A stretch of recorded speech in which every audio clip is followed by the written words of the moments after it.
Welcome to the 2018 season of Hockomock League football with the Warriors of Foxborough High School. Today's matchup is the 88th Thanksgiving Day meeting between the Foxborough Warriors and the Mansfield Hornets. Coming to you from historic Fenway Park in Boston. We're going to see Long again. He's got plenty of room. Bringing you all of today's exciting football action are Brady Gardner and Kevin Gale. He's got ahead of Steve. Nice run.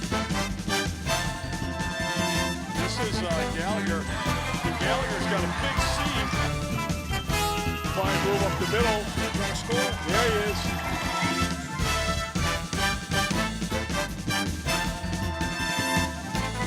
He's gonna find pay dirt. Now, let's join Brady and Kevin down on the field for today's pregame commentary. Backside screen again. One of the greatest rivalries in high school football enters a new chapter as Mansfield and Foxborough move their traditional Thanksgiving Day matchup to historic Fenway Park. It's the 89th football matchup between the Warriors and the Hornets.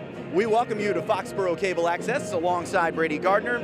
I'm Kevin Gale. The two legendary coaches in this series, Jack Martinelli and Mike Redding, thought long and hard about moving this Thanksgiving Day meeting, but only 4 high school games will be played at Fenway Park this year, and the two schools couldn't pass up an opportunity like this. Yeah, that's right. This is one of the greatest rivalries in the state, and a rivalry that's gone on for over 93 years with the team's first meeting in 1925. So much history behind it. One of the greatest matchups here in southern New England, and one more chapter of it being written here tonight at Fenway Park. Turning our attention to the game, Mansfield is coming off a hard-fought loss to King Philip, 10-7 in the D2 state semifinals. And maybe more importantly for Mansfield, they're down a couple players. Vinny Holmes, a two-way player, running back and linebacker, is out with an illness. And Mike DeBolt, second leading rusher and kicker, fractured his foot against KP. Yeah, that's right, and you can't forget Aiden Sacco as well. He started as a running back for the team. Now he's handling some snaps at quarterback. They've had a lot moving around, but you can't say enough about the job that Coach Redding has done with this team, bringing them a lot of success this season. On the other side, Foxborough is looking for just its 4th win in the last 15 meetings against Mansfield. They're 4-6 overall this year and looking to avenge a thriller of a loss, 28-20 at home last year to this same Mansfield squad. Yeah, and this is a Foxborough team that's gone through their own changes. We've seen a little bit of a quarterback kind of battle going on. Liam Foley started the season, and then Phil Thomas got involved later on. So it'll be interesting to see how do they split time here tonight, see what Coach Martinelli draws up. Can you imagine a more fun atmosphere for a high school football game than this? Yeah, it's going to be a good one. We are so looking forward to bringing this game to you. It's Mansfield and it's Foxborough, and it's next on Foxborough Cable Access.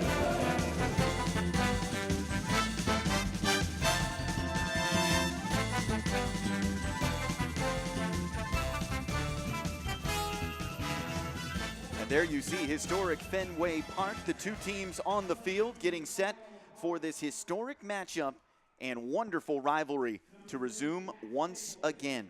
As we mentioned, just one of 4 high school football games to be played here at Fenway Park this year. Harvard and Yale settled their rivalry here on Saturday. Believe it or not, it was the first time since 1891 that Harvard Stadium or the Yale Bowl did not host that matchup. And Brady, we've been keeping a close eye on this field throughout the weekend. It's endured a lot of rain and even a little bit of snow tonight. Temperatures drifting down into the 20s this evening, so crisp conditions. And I'd have to say this Fenway Park field crew has done a tremendous job to keep this temporary football field in playing shape for Mansfield and Foxborough. Yeah, I mean, you go through a season of 81 baseball games here, and then you ask it to host 5 different football games, and so you got the makeshift grass going in here on the infield, but it looks fantastic, and obviously no better stage here for this rivalry game. This historic park built back in 1911. It's seen some football, it's seen hockey, it's seen soccer, it's seen all kinds of sports over the years, but right now it's hosting one of the greatest rivalries here in Massachusetts. And 2 of the best coaches in Massachusetts high school sports history.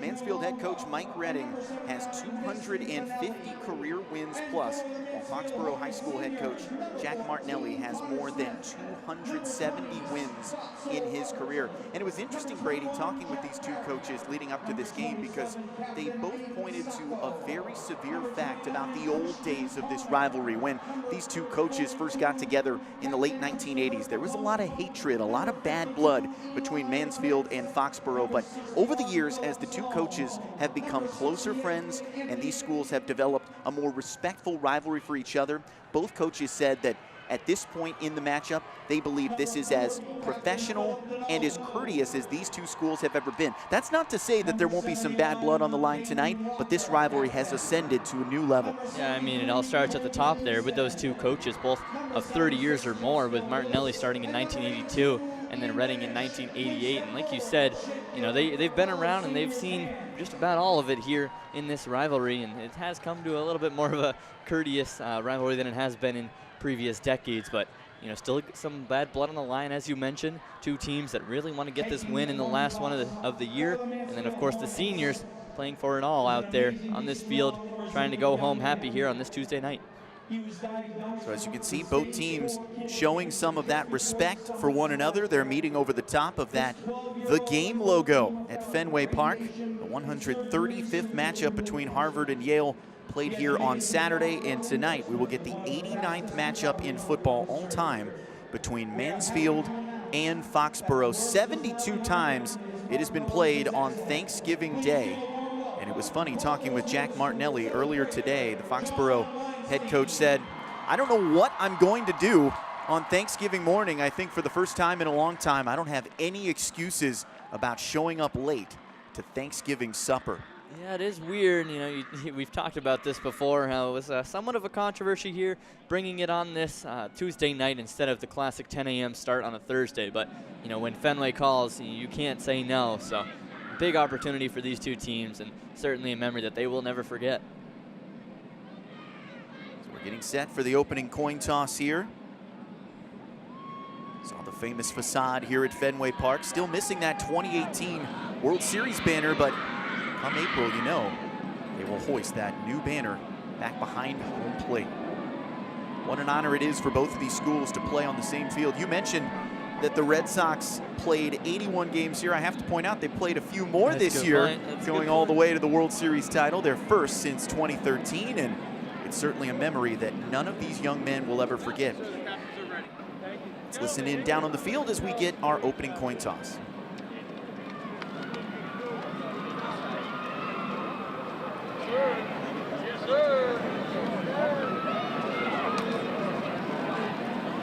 Mansfield dressed in the black jersey tops, gray pants, silver helmets on top. Foxborough in that familiar gold helmet with the white jersey and gold pants. Across from me, my umpire is Mr. Davido. On the linesman side is Mr. Barber. On the Mansfield sideline and Foxborough sideline tonight is Mr. Bertoni. And our back judge It's interesting to note here how big the rosters are on both sides. Just looking at it here atop the right field grandstands here, with the two teams lined up on their separate sides. And just a massive roster on both sides. Both teams carrying, it's got to be upwards of 60 guys. Obviously means a lot to all of them. They're all happy to be here and be a part of this matchup, and hopefully be involved in something pretty special tonight. Who's going to make the call? Your name is? Liam. I do remember. How are you? Senior quarterback Liam Foley will be making the call for this coin toss. That's a tail. How do I know that? Foley, the one-year starter of this team, split some time with Phil Thomas. As it is, you won. Warriors win the call. What would you like to do? I'd like to defer. Like to defer. Mansfield, Foxborough has won the toss. We'll defer to the second half. That means Mansfield will receive the opening kickoff tonight. An opportunity to open the scoring here in this rivalry matchup. And you mentioned some of that shifting around at the quarterback position. That's going to be certainly something we keep an eye on here tonight. Who are the quarterbacks that are going to get the majority of time and the majority of snaps in this critical matchup? Yeah, it's interesting, but you know, you've seen it sometimes in these college or in this high school level competition where it's good to sometimes have some flexibility at the quarterback position. It offers really two different looks for the defense. You got one guy in Foley who's more of a downfield passer, kind of looks longer and able to pinpoint those wide receivers down the field. And then you got another guy in Phil Thomas who's a little bit more mobile and can kind of make plays a little bit longer and use his legs to gain some yards. So it'll be interesting to see, what does Coach Martinelli decide? Maybe he wants to challenge this secondary of Mansfield with Foley's arm, or maybe he's looking to pressure some of the linebackers and defensive linemen with the legs of Phil Thomas. I wouldn't be surprised if we see both of them taking significant snaps, though, here tonight. A lot of different options for Foxborough to spread that wide receiving core across the field, open up a lot of different targets. On the other side for Mansfield, it's going to be a much more traditional split back set, running between the tackles. They do have the opportunity to take the top off the defense. It's really about when they're going to pass. It's about when Foxborough stacks the box, when they start cheating against that rushing attack. That's when, boom, they can pop the lid off and throw it deep. So that's really going to be a critical matchup in this game.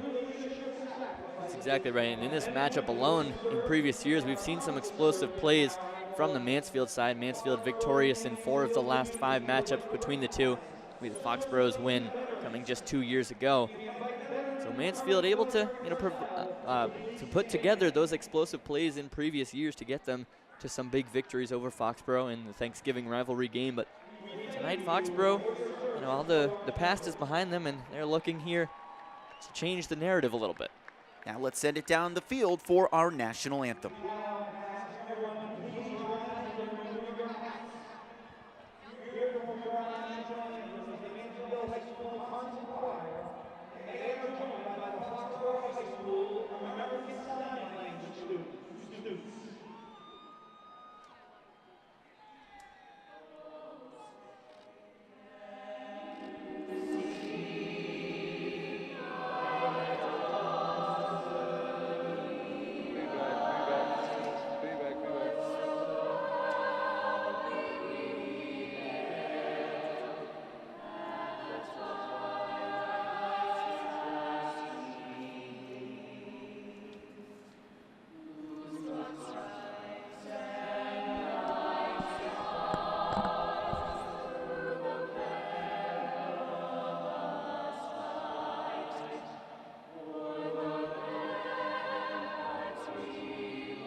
Beautiful rendition of our national anthem tonight here at Fenway Park in Boston.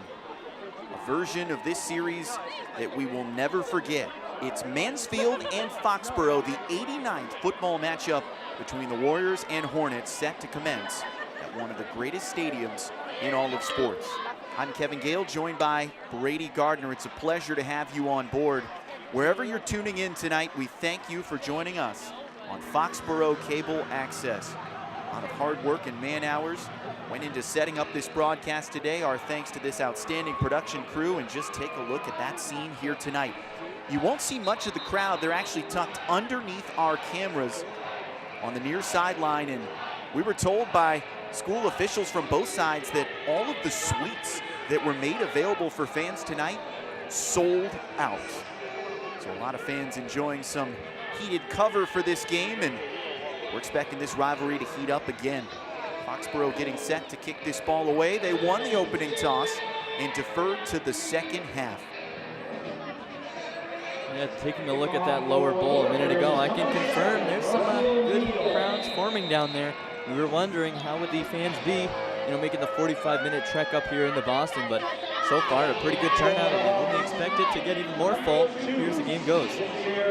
Toe meets leather. Russell Neal puts the ball in play, and we are underway. Mansfield and Foxboro beginning right now. Galloping out on the return, Sincere Gill works his way out across the 35-yard line, and the Hornets will set up shop. First down and 10 at their own 37. You look at the game plan for these two teams, and I think on the defensive side of the ball for Foxborough, it's just all about preventing points on the board.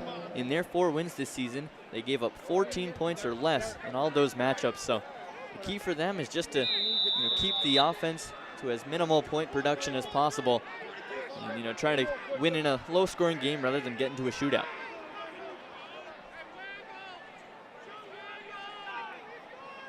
Hornets set up their offense with 2 backers. Opening snap is fumbled, picked up in the backfield. Look at Foxborough crowd around that football, and the ball carrier is taken down. Sincere Gill just had to get over the top of that football and salvage anything out of that play. He lost 3, but it could have been a whole lot worse. Yeah, that's exactly right. It was Sacco, the quarterback, in on that play. As we mentioned in the pregame, he's a running back by trade, and maybe the counts are off a little bit to start here, but not really the start that Mansfield was looking for, but a good play nonetheless from Gill to try to salvage something from it. So an auspicious start here for the Hornets, just trying to settle some things down on offense. So get clean exchange on the snap this time.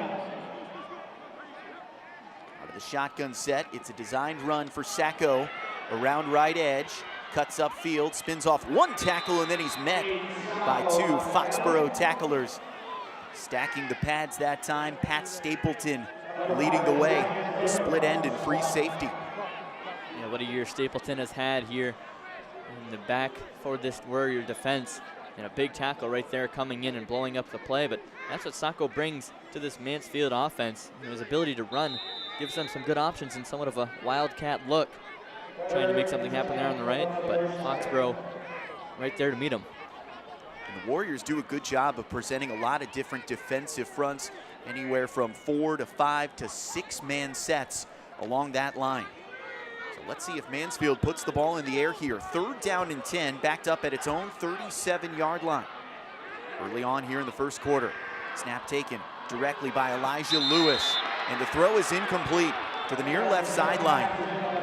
Excuse me, that was Jack Musset, quarterback, throwing to the near sideline there, intended for Danny Raposa. So it's a 3-and-out for Mansfield, and the Warriors will take the ball right back after a good defensive stand. As you mentioned, that's Musset who came in, had a collarbone injury earlier this year, but they trust him enough to be their more throwing quarterback here late in the season now. Right there, obviously unable to link up, but good start for Foxborough on the defensive end, and get a quick turnover here, or a change in possession, I should say, under 2 minutes into this game. Mansfield certainly a squad that's thin at the skill positions, especially at running back, and we've also heard that they're down a few linebackers as well. Fair catch called for by Foxborough back at the 30-yard line, and maybe a little bit of extracurricular activity here. Flags go flying after the play, and Brady, as is so often the case in any rivalry, whether it be at the high school, college, or professional level, everyone has to stay calm, stay within the confines of the rules, and avoid the silly penalties that could nearly cost your team. I mean, it's just such a big stage here. You're at Fenway Park. You got the fans cheering for you on this, biggest game of the season, really. And there you saw right there, looked like a little swing after the play. Philip Sloan charged for the 15-yard personal foul. Foxborough will take that one all game. Again, it's interesting. We saw some tempers flare on this field on Saturday between Harvard and Yale. A wag of the finger by a Harvard running back on the way into the end zone actually wiped a touchdown off the board. So a little bit of bump here for Foxborough. First offensive possession, good fake in the backfield, handoff and a fumble. The ball squirts ahead. Who's going to get on top of it? We saw multiple hands touch the football, and I think the Warriors somehow got it back. Yes, indeed. Johnny on the spot. One of the offensive linemen, I believe it was Tom Cullen, the offensive guard, who got upfield. Yeah, I think so. That run there from Shane Carrigan, the standout junior, but just lost the handle a little bit at the end. And like you said, Johnny on the spot with Tom Cullen right there to follow on it. Both teams with fumbles on their first offensive plays. Maybe a little bit of nerves here in this game. But obviously both teams able to retain possession on both occasions. Each of these quarterbacks for Foxborough brings some different skill sets when guiding this offense, and it looks like we had a holding call tacked on at the end of that play. So despite some upfield yardage on the forward fumble, the ball is backed up to the 35-yard line, and that'll bring up a 1st down and 20 for Foxborough. So a bit undisciplined on both sides so far, still getting comfortable here on this gigantic stage. Liam Foley gives it right away. Mansfield read it like a book. First man into the backfield. Chris Graham, the junior defensive lineman, blew up that play. Looks like both teams strong on the run here early on. Have to think that was in the game plan with both teams, loving to bring the ball up towards their linemen. Both teams very confident in their front guys there, but so far defense right there to keep them in control. 2nd down and 19 here at the 36-yard line. Looking for that first big offensive play in this contest. There's a drop on the near sideline. In and out of the hands of Shane Carrigan. One of the key targets here in the early going. Yeah, and that's the one that Carrigan knows he has to have, and he probably does have it 9 out of 10 times. It's a good play from Foley rolling out, providing a spiral that hits him right in the numbers, really. But Carrigan just unable to corral it. He did have 2 Hornets there surrounding him, so maybe heard the footsteps a little bit. But that's a play that Foxborough needs to have. Rob Fay is actually the leading receiver when it comes to scoring this year for Foxborough. 3 touchdown receptions overall. Liam Foley at quarterback still guiding this offense. He's thrown 6 TDs this year. Clock is stopped, 8 minutes to go here in the first quarter. Checks down into the flat. That time it's complete. A little bit of room out across the 40-yard line. And that'll bring up 3rd down and about 15 yards to go. No correction, that'll bring up 4th down and long. Let's take another look. Just a safe pass play to avoid any major loss of yardage here. And you can see that this will become a field position battle in the early going. And again, good team tackling from Mansfield, getting numbers over towards the ball carrier quickly and forcing what looks like it'll be a punt from the Warriors. Both teams trading punts here in the first 5 minutes of the game. Christian Connor back deep to receive, along with Sincere Gill. Good snap here, booted away. Ball dropped at about the 31-yard line, a couple extra yards on the hop. Now Mansfield will come out onto the Fenway Park field for its 2nd offensive drive of the night. 7:09 remaining here in the first quarter. Still no score in the 89th football meeting between Mansfield and Foxborough. You mentioned Christian Connor there for the Hornets. He's really done it all for him. He had a running touchdown this season. He had 2 receiving touchdowns and then 3 interceptions on the defensive side of the ball. So a guy that they trust both offensively and defensively. Mansfield fumbled its first snap of the game. Bring a man in motion here. Direct handoff and some galloping room there for Sincere Gill. That's what Gill can do. Once he gets those legs moving, he is hard to bring down. Got a great hold there on that left side of his offensive line and exploited it well for, I believe, the biggest gain of the game so far for either team. And our first down on either side.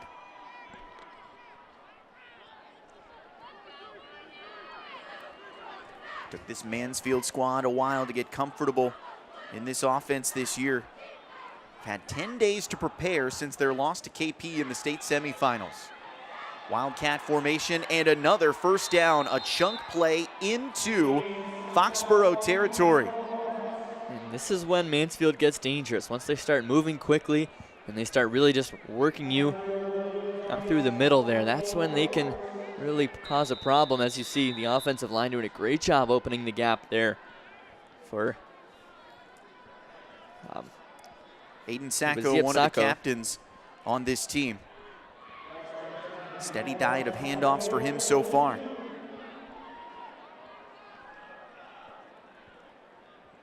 First down and 10 for Mansfield. The Warrior 42-yard line. Step back and a throw, deflected and intercepted. Our first turnover of the game, and it belongs to Foxboro. The pick made by Martin McElroy, one of the defensive captains for Foxboro. What a moment he'll never forget here at Fenway Park. Yeah, and it was a great job there getting pressure on Sacco. His first throwing attempt of the game, but really didn't have a chance to get it off well. Hard to tell who that was for the Warriors breaking through, but a great play to get a hand on the ball. Let it fall right into the hands of McElroy. Looked like it might have been the linebacker and another senior captain on this squad, Hunter Williams, coming off the edge. Yeah, Williams, I wouldn't be surprised if it was him. He's been a real danger his entire high school career. And coming in motion here for the Warriors, faking the handoff. Quarterback keeper as Foley squirts his way forward out to the 44-yard line. Called a gain of about 3-4 yards on first down, and a nice start this time for the Warriors. Maybe Martinelli trying to catch the Hornet defense off guard a little bit there, going with a quick count and then getting Foley going up the middle. Normally a job that we see for Phil Thomas, getting his legs moving, but it was Foley that time there with the keeper. A spread offense with two solid backs that Jack Martinelli believes he can rely on. Here's a double handoff. Some room up the field for Brian Durba. He's got enough for the first down on a 9-yard gain.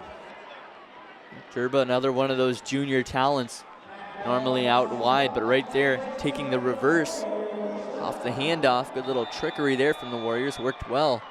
Mansfield had numbers there in the box, but Durba did a good job to find the hole, and now Foxboro has something going. In the second half of the year, this Foxboro backfield has become more and more confident, rushing behind an offensive line here that's healthy and excited to try and level that record at 500 to cap off the 2018 season. Foley rolling the pocket. He's going to tuck it and go. Works his way on a spin move into Mansfield territory, and he is smothered into the turf at the Hornet 47-yard line.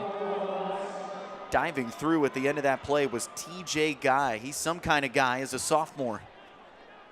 Yeah, and you see Foley there taking a look downfield. He had two deep targets, but I think he made the right decision in not throwing it to either one of them since they were pretty well covered, but might have just sold his move a little bit early there as he kind of, tucked it away quickly and let the linebackers converge on him rather than maybe hitting with a little pump fake to try to push them off a little bit, gain some more yards. When he paid the price for the extra yards.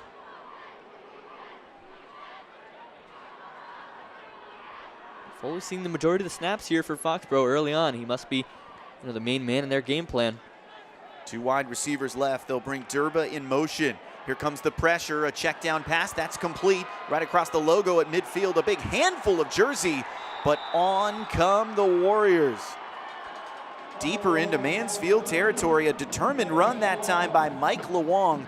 Yards after contact, so key in a big game like this. And how about the play too from Foley? He had 3 Hornets flying in on him, but somehow managed to get it to Luong. You see there, Foley just having to dump it off, and Luong right there did a good job of getting away from the contact and gaining an extra 5 yards or so. Foxboro driving into Mansfield territory here with just about 3 minutes left in this opening quarter. Third down and short upcoming here. Just 3 minutes and 9 seconds remaining in the opening quarter. Mansfield nothing, Foxboro nothing. Trying to pick up the first sustained drive of this game after an interception by Martin McElroy, but we've got a flag before the snap, and it's going to be delay of game against Foxboro. Yeah, and that's one is going to bother Coach Martinelli. No real excuse there. Have a delay of game penalty, but just a little bit of miscommunication, and that'll push him back after what was a very good gain from Luong. Third down will be just a little bit harder now. One of those critical mistakes that can really cost you on a big stage like this, from 3rd and short to 3rd down and 6, this will completely change the play call here for Foxborough. Looking for just its 4th victory in the last 15 meetings against Mansfield.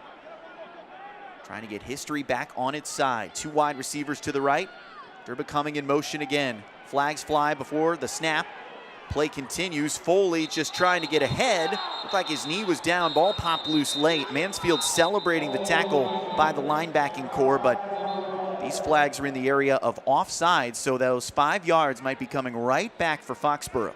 And Foxborough looking like they'll get a little bit of a gift here from the Hornets. As you said, just gave away a delay of game penalty, and now it's going to be offsides as it looks. And it looks like his knee is certainly down there. You can see on the turf before the ball popped loose. So let's go right back to where we were. 3rd down and 1 for Foxborough at the Mansfield 39-yard line. Clock is melting away here in the first quarter. A grinded out, hard-nosed defensive matchup so far, just like we expected. Heavy set here, 3 in the backfield. Handoff goes right up the gut. It's a first down for the Warriors. Simple as that. Why get cute on 3rd down and short when you have faith in your offensive line and a big back like Mike Luong?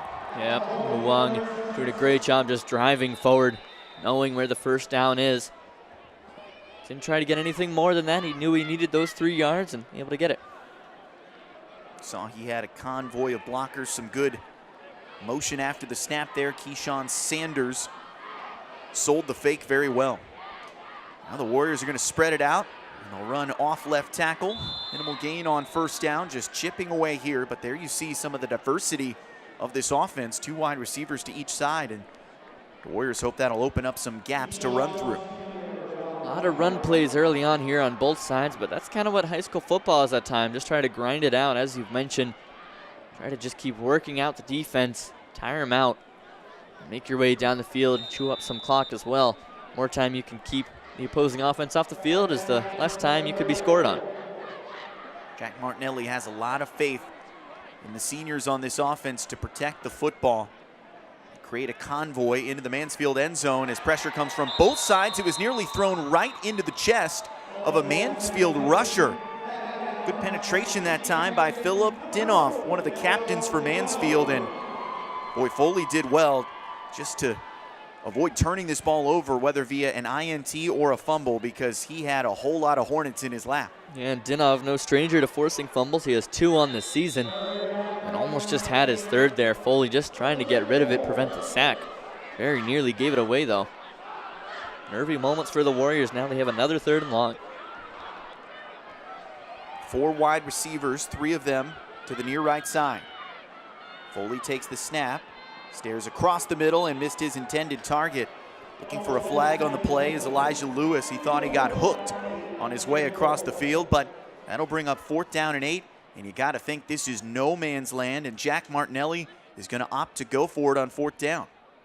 Yeah, another thing you see common in high school football is these long 4th downs here when you're in opposing territory. It's too long for a field goal attempt for most kickers, really anywhere in the country.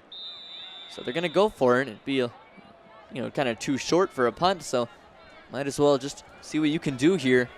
Not going to be easy, but if they can drop a good play, this could really get them going here towards a potential first score of the game. Liam Foley has as good of an arm as there is at the high school level. That's according to his head coach, Jack Martinelli. Let's see if he puts it in the air here. 2 wide to each side. Foley with time. He lofts a rainbow throw and a miscommunication deep downfield. Shane Carrigan turned around on a button hook, and Foley threw it deep into the end zone, so it's a turnover on downs. Following that Warrior interception, the Hornets take it back 1st down and 10 at their own 34-yard line. Yeah, it did seem like the Warriors broke the huddle a little bit quickly there. Clearly a little miscommunication between Carrigan and the quarterback Foley. So after a pretty encouraging drive there, it all fizzles out here, and now Mansfield with decent field position going the other way. Mansfield expected more than 1,000 fans here at the game tonight. They're going to like this play early on by Sincere Gill. He's been really the only reliable option offensively. Sure-handed in the kick return game as well. Sometimes that's all you need, though, at the high school level when you get, a guy who can just relentlessly attack the defense. That's what Gill does. He just keeps the legs churning, not afraid of contact. That's exactly what you want from your running back, and already we've seen some signs of success for him early in this one. The Kelly Rex divisional champs, 8-2 this year, the home team against Foxboro tonight. Warriors have won 3 of their last 4 games, including 2 straight non-playoff wins, trying to cap off this season the right way. Playing defense here. Good slash through the middle of the field there. And some nice yardage by Joe Plath, the junior running back and linebacker, one of the multiple two-way players on both sides of this game, and that's going to run out the clock here in the first quarter. Foxboro nothing, Mansfield nothing.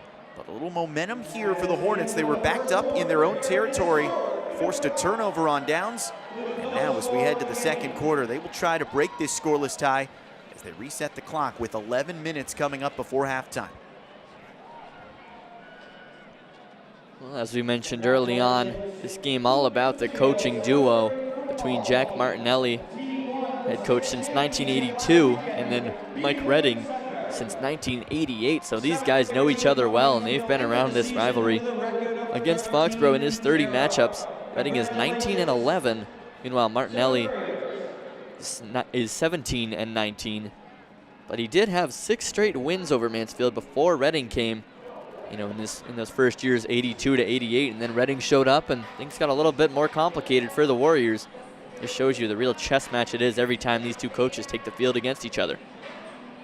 Yeah, this rivalry certainly changed in the late 1980s when Mike Redding got involved in his second matchup against Foxboro. It was 1989. It was actually the last time that these two teams didn't meet on Thanksgiving Day. 5 to 6 inches of snow on Thanksgiving pushed the game to a Saturday, and it was a major win for Mansfield. And here comes a big run up the field by Sincere Gill. He's finally dragged down from behind inside the 10-yard line. A huge chunk play for the first time tonight. Looks like there might have been a little extracurricular activity at the end again, but we said it with Gill, just such an explosive player, and Mansfield historically such an explosive offense. As you see right there, a little bit of a broken play early on, but brings it outside and just gets into a foot race with some Warriors, able to bring it all the way down inside the 10. Shook one of those linebackers with one cut, and then he ripped off 60 yards on the ground. But you mentioned that flag that came in late. So we'll wait for confirmation. He was originally spotted down at the 9-yard line. And it is indeed personal foul against Foxboro. Half the distance to the goal. They'll spot this just inside the 5-yard line. And that's just insult to injury for the Warriors. Give up a 60-yard run and all of a sudden tack on 5 more yards onto that, half the distance to the goal. Now Mansfield with a golden opportunity here with about 10 minutes to play here in this second quarter. So Aiden Sacco, the running back turned quarterback, has the offset back, gives it right up the gut, bowling forward and into the end zone goes Joel Plath. Touchdown Mansfield. Hornets strike first, 6-0 pending the extra point. Yeah, and it's harsh for the Warriors because they've done so well against the run there in those first couple series. But all of a sudden, one big run and you're on the back foot, and that's Plath with some very strong running right up the gut.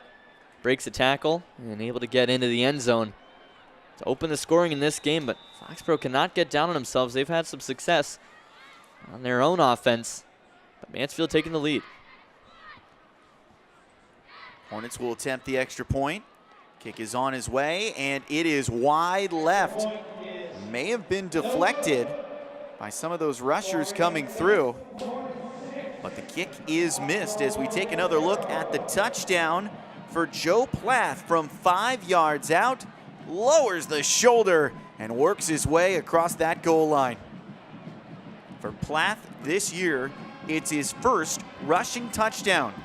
And what a place to pick it up here at historic Fenway Park. Mansfield 6, Foxboro nothing with 10:21 remaining here in the second quarter.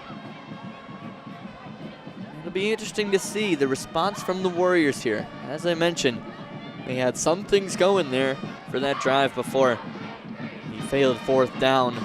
So there's some encouraging signs and things to build on as they go forward. But you know, if you get into this mode of, oh, we got to keep putting up points with this Mansfield offense, well, that's when you get into trouble.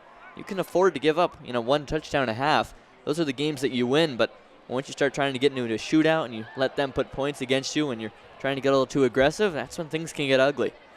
And it started with that 60-yard run by Sincere Gill. Talking with Jack Martinelli before this game, he had a lot of good things to say about this Mansfield squad. He said, quote, "They don't have any weaknesses." Mansfield, a team which has been ravaged by injuries, illnesses, defections since the start of the year, averaging nearly 25.5 points per game. And they are on the board first. Let's see if Foxboro has an answer. Pretty nifty return here by Brian Durba. Snuck his way out across the 30-yard line, and the Warriors will go back to work on offense. They turned it over on downs last time around. Let's take another look at the return here. Warriors trying to find some answers offensively here, and now they'll have to do it playing from behind. This is kind of how it's been, though, for the Warriors. This season has not been the easiest for them. They had a tough start, going 1-6 to start the campaign, with their lone win being 16-3 over the Stoughton Black Knights. But they had a lot of inexperienced pieces early on. And as Senior Captain Andrew Longa told us, it took them a while to kind of find their identity. But now that they've built some team chemistry, they've been able to get things going. Went 3-4 to finish the campaign and trying to make it 4-5. Phil Thomas on the keeper that time. Three-way player, wide out, quarterback, cornerback. They've used him offense, defense, you name it. He's ready when called upon, and oh, he got stood up at the 35-yard line. What a hit delivered that time by Chris Capone, another one of those defensive captains for the Hornets. Interesting, though. Thomas into the game for the Warriors, trying to provide that spark. Trying to roll around right edge is Thomas. He throws incomplete downfield. Looked like it was in and out of the hands of Shane Carrigan. A second drop for Carrigan tonight. It was a tricky one, though. His first drop, he knows he has to have that one when it hit him between the numbers, but this one laying out for it, trying to make the spectacular catch on really well-placed ball from Thomas, because that was just about the only place he could put it, but just unable to corral it was Carrigan. Hasn't been the easiest start here for Carrigan tonight, but as we've seen this season, he's a real workhorse for this offense and somebody that they rely on. Wouldn't be surprised if we see him really start coming up with some big catches here as this game goes on. A great rivalry now in its 89th year. 5-wide set. A throw into the flat, completed there. We get a late flag behind the play, and then a second flag comes in during the tackle at the 36-yard line. And Brady, I'm going to assume the way the first flag came in, this might be roughing the passer, and then a second penalty on the Hornets upfield. Yeah, I think it was. As you see Thomas maybe a little bit slow to get up. I think he was hit after the play there in the backfield. We'll take another look at it right here in the shotgun. So you'd think he'd have a little bit more time, but Mansfield all over him quickly, and looked like the momentum might have brought the defender there, number 79, TJ Guy, right into him. Boy, the Hornets have dialed up the pressure all night long. Blitz after blitz. Looks like we're going to get a legal block in the back called against the Warriors, so that's going to wipe away the penalty, offsetting fouls. And another one that just gives coaches headaches. You know you shouldn't do it, but then you kind of lose the focus or the concentration for 1 second. Next thing you know, you're negating what could have been a penalty for your team. And you're right back to where you started, another 3rd and long. Pretty surreal atmosphere with a football field at Fenway Park, but as you get deeper into the game, the wow factor starts to go away. 3rd down and 7, pressure comes again. It's deflected at the line of scrimmage. And boy, that's the 2nd or 3rd time tonight. We've seen a couple Hornets floating around that football. 3 and out this time for the Warriors, and they're going to have to punt it back to the Hornets. And you wonder, Brady, could this be the moment in the game where if Mansfield rips off a long touchdown drive, it could really shift the momentum? Yeah, Foxborough needed something. They needed to chew up some clock, keep the offense off the field, give their defense some more time to rest, but Mansfield defense very strong in keeping Foxborough very minimal yards. Now they're going to have to give it right back. Sincere Gill. Christian Connor back to receive again. It goes through the hands of Gill. Ball's loose. Foxborough tumbling over the top of it. And Mansfield came up with the football. How did Jack Berry track down that pigskin? There were two Warriors in the area, but somehow Mansfield dodges a bullet. Yeah, Gill certainly has to thank his fellow player there for being on top of it. You got to wonder, maybe the lights are weird here at Fenway compared to Alumni Field back in Mansfield. Obviously, this baseball configuration not really set for a normal football field, so maybe the lights were in his eyes. You have to wonder. Kind of uncharacteristic there from the return man, but got away with it. Nervy moments. Foxborough very nearly making a 30-yard advance in field position on the punt. Bad luck for Tom Cullen, who looked destined to fall on top of that football. Handoff goes to Connor. Flag flies in. A little more yak, yards after contact. As Connor worked his way out to the 45-yard line, but once again, we'll check the laundry on the field. Referee's not letting anything slide here tonight. Penalty will be on the offense, it looks like. You know, both coaches want to clean this up as we head toward the second half here at Fenway. Foxborough's defensive line of Alton George, Sean Teixeira, Billy McNeil, hoping to slow Sacco inside and limit what the Hornets can do with some big play skill. Looked like he was going to be a good hole there for Connor to run through, but closed up well by the senior Rob Simon, an outside linebacker as well as a fullback at times on the offensive side. These linebackers for Foxborough, we talk about Williams and Simon, just so many of them who have shown such great things here late in their careers for this Warrior team. One of the real strengths of the team. Looks like we'll have a timeout called. Boy, Mike Redding went as far out onto the field as he could, now standing inside the numbers at the 50-yard line. Again, it's an interesting situation with both teams standing on the same side of the field, so coaches really have to wander down the sideline to try and communicate with their players, communicate with their staffs. The reason why both teams are set up on the far sideline is to not block the view of the fans on the near sideline. Yeah, and Redding in the Foxborough half here. Obviously, someone who commands the respect that he does.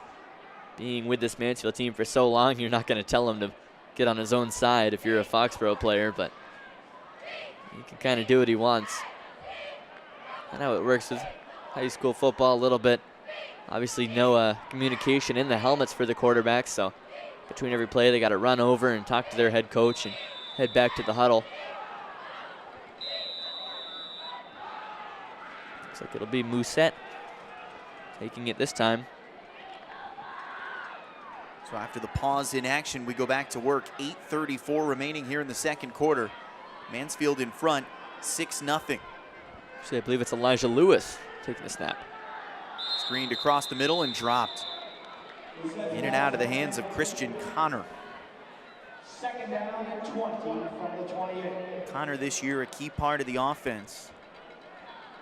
Team leader in receptions, in fact, the only Hornet with double-digit catches.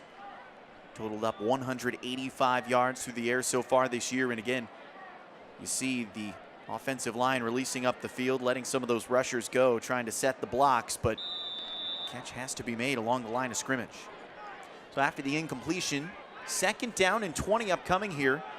Mansfield backed up on the edge of what's typically the Red Sox infield. Temporary turf here coming up in big chunks. Good job by the Hornets to pick up that blitz. It's a completed pass on the near sideline. Extra hit comes in late. And that's a tough one to take for the Warriors. You had him out of bounds. He was all set, and then you just give that extra push, and it's going to cost you some big yards. And all of a sudden, a 2nd and 20 might become a first down towards the 50-yard line. We'll see it here. It was good pass protection for the most part. The Warriors able to keep the receiver in front of them, wrap him up well, as you see right there. Great camera work along the sideline. But just that extra effort coming through. Might have been Michael Such Sheen. a tough play against the sideline. You want to finish off the hit, but you got to keep your eyes on that white chalk. So Matty Bowen made the catch, grabbed it down low as well. Nice hands on a very chilly night here in Boston. 15 yards will be added on to the end of the play. Look at that Foxborough staff, seemingly all the coaches nearly out toward the hash marks. Well, they know it's a big one, and they know that they're the underdogs in this matchup. They're trying to do everything they can to help the 11 guys they got on the field. Obviously, when a 3rd and 10 or so becomes a 1st and 10 in your own half, it's not too easy. So the referee's giving a lot of leeway here to both coaching staffs. I think they understand that this is a non-traditional matchup. Both teams trying to get the hang of sharing the same sideline and trying to hear out both coaches. That was a long conversation between Jack Martinelli and our lead official in the white hat. As it stands right now, Mansfield 6, Foxborough nothing. 8:24 remaining here in the second quarter. I'm Kevin Gale alongside Brady Gardner. We thank you for tuning in to Foxborough Cable Access, bringing you this historic 89th football meeting between the Warriors and the Hornets. A 5-yard touchdown run by Joe Platt. The difference so far, missed extra point. Mansfield driving here after the 15-yard late hit. Into Warrior territory, Musette flings it out left. Good move there, picking up the extra yards, Christian Connor.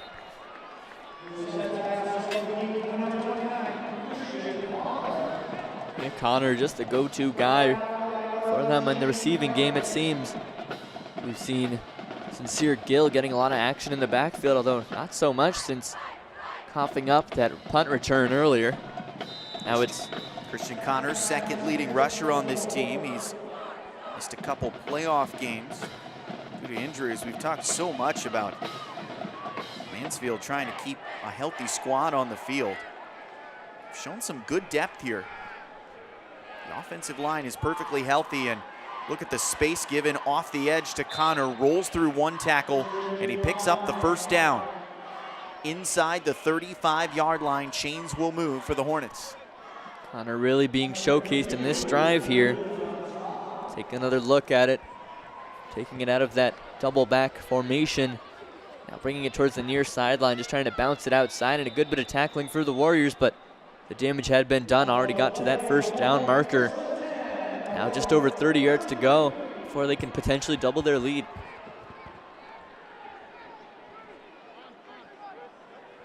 First down and 10 at the 33-yard line for Mansfield. Looking deep. Tuck and go. Up the middle, and a tackle from behind. Pushes Jack Musette down at the 24-yard line. Did well to protect that football. So often that strip from behind can be so devastating. And you saw it here. Did a good job of tucking it away early, protecting the football, because when you're running into space like that, yes, it seems like you got forever to run, but all it takes is one linebacker flying in to pop that ball loose. Good job by Musette to keep it in his control. Fumbled in the backfield, picked up by the Warriors. Musette missed the handoff to Gill, and it's swallowed up behind the line. Anton George, the junior defensive end, stifles the Mansfield drive. And what a time for it to come. As you see there, maybe a little bit of an option play for Mansfield, and miscommunication between Gill and Musette, and it's George right there to fall on it. Very fortunate for the Warriors, as it looked like Mansfield were backing them in towards potentially an inevitable score. But right there, just seems like Musette thought Gill had it, and he didn't. All of a sudden, it's George falling right onto it. Look what I found. Foxborough has the ball. But now the Warriors need to make some hay on offense. Off right tackle they go. Minimal gain on first down, maybe one. Keyshawn Sanders leaned right into the tackle. Keyshawn Sanders, part of that kind of two-headed monster for the Warriors in the backfield, with Mike Luong making up the other half of it. Two runners who can split time and really stay healthy there, stay energized, try to keep things going on the ground. Either one of them gets tired when they're able to kind of go between each other and share the snaps like that. So a key turnover forced by the Warriors defense. Jack Martinelli, a defensive genius, according to his rival on the other side, Mike Redding. We mentioned all the respect between these two coaches, very instrumental here in the great state of Massachusetts. You see Phil Thomas now taking the snaps. This is his second drive that he's been calling the shots for. Bit interesting after we saw Foley there in the first quarter, changing things up, now going with the fellow senior Thomas, and that one called incomplete, but very dangerous, nearly an interception for Mansfield. Boy, if that ball had hung up a little bit longer for Chris Graham, he would have had enough time to get his arms underneath it. Look at him pointing to his sideline right away, saying, look up at the scoreboard, watch this replay. Yeah, maybe for the Warriors' benefit. But you could see that ball clearly hit the ground. Still a great defensive play to bring up 3rd down and 10. For the Warriors, you gotta find some way to get these 10 yards. You get that big change, or you get the big turnover through your defense. You gotta make something of it. We'll see if they can here as we hit the 6-minute mark remaining in this half. Well, the Warriors take a shot downfield. Thomas on the rollout. He hucks it long. He's got a man just barely overthrown. Intended for Carrigan. They nearly hooked up and took the top off the defense, but instead Mansfield holds off the Warriors 3 and out. Thomas going for it all on the 3rd and 10. And he almost had Carrigan, who did have a step on the defender. But unfortunately for the Warriors, just a little too long. Foxborough putting a lot of faith in the arm of Thomas. He's a middle infielder for the baseball team in the spring. So a guy, we know he's got a good arm, but just a little bit too much there on that one.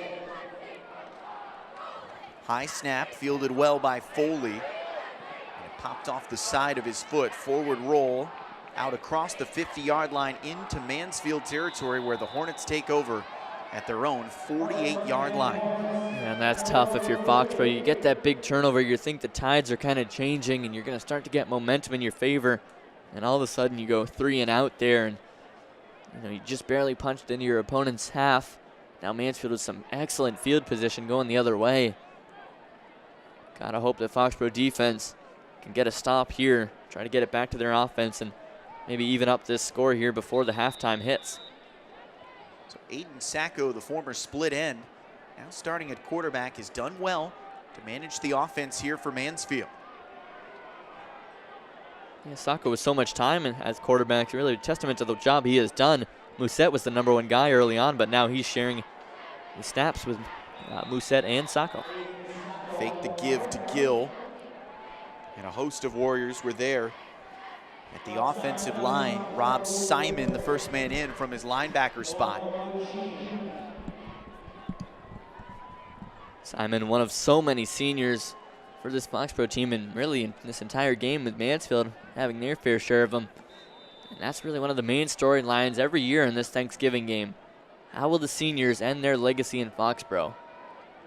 Will you be that team that had that big win that year, or are you the team that lost? And I know which one both teams want to be. So many memories in this rivalry. Talking with both coaches, they have seemingly an encyclopedic memory of each year that these two teams have gotten together on Thanksgiving morning. Great tackle made in the backfield this time on the keeper play. Whole lot of Warriors will get credit for that tackle. I mentioned earlier that high point for Mansfield under head coach Mike Redding. That 1989 matchup beat Foxborough 14-0 for the first ever trip to the state Super Bowl for Mansfield. In fact, it was the first win over Foxborough in 8 years. That flipped the momentum in that rivalry. Some outstanding names on that team. Chris Cady was one of them, went on to play at the Naval Academy. Mansfield trying to make another memory here. Pick up a 12th win in the last 16 years. Time, space, the throw downfield, too far out in front of Sacco, who went out to a wide receiver spot that time. And you see some of the diversity again for the Hornets. Even though they've been strapped at quarterback due to injuries, everybody's done a little bit of everything. So if you are that defensive genius, Jack Martinelli on the other side, you've seemingly got to cover everyone because there are skill players at every position. 4th down and 11 coming up. Yeah, and you talk about the versatility of so many players, and that's kind of how it works in high school football. If you can punt, you're the punter. If you're, if you can catch, you're going to be a wide receiver. If you can tackle, you're going to be a linebacker. It's just, you're used as or based on what you can do. And the Foxborough defense came up with a big stop there, forcing a punt here.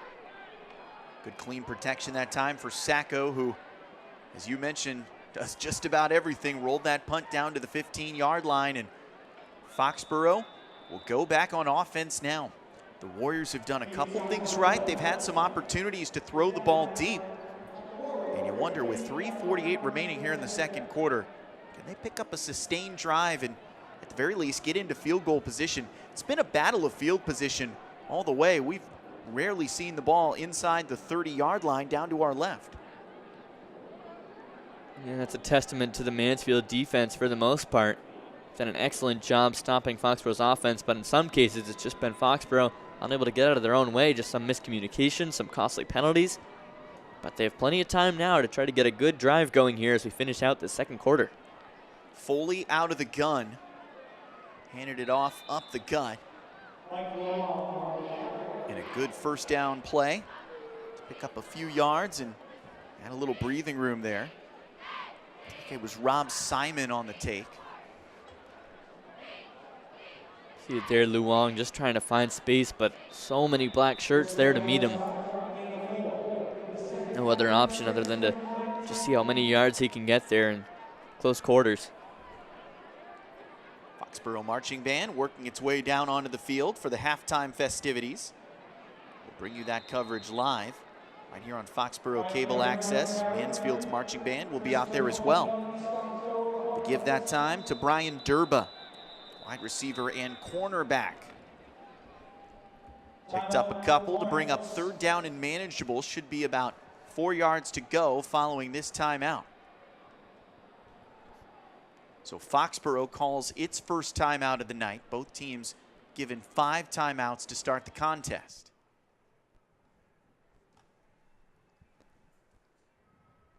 It was a lot of fun this week, Brady, talking with both of these coaches about so many of their memories in this rivalry. It was Jack Martinelli who shared with us that he has seen plenty of football played here at Fenway Park before. He was a Boston Patriots season ticket holder back in the 1960s. They actually played here in the AFL until the 1968 season. That was back when the Patriots had a hard time finding a home. Jack Martinelli said he followed that team from Fenway Park to Harvard Stadium, even a brief stop at Nickerson Field over at Boston University. Yeah, pretty crazy. You talk about so much history going into this game, both in the venue here at Fenway Park and also just between the two teams. We talk about more than 90 years of history between them.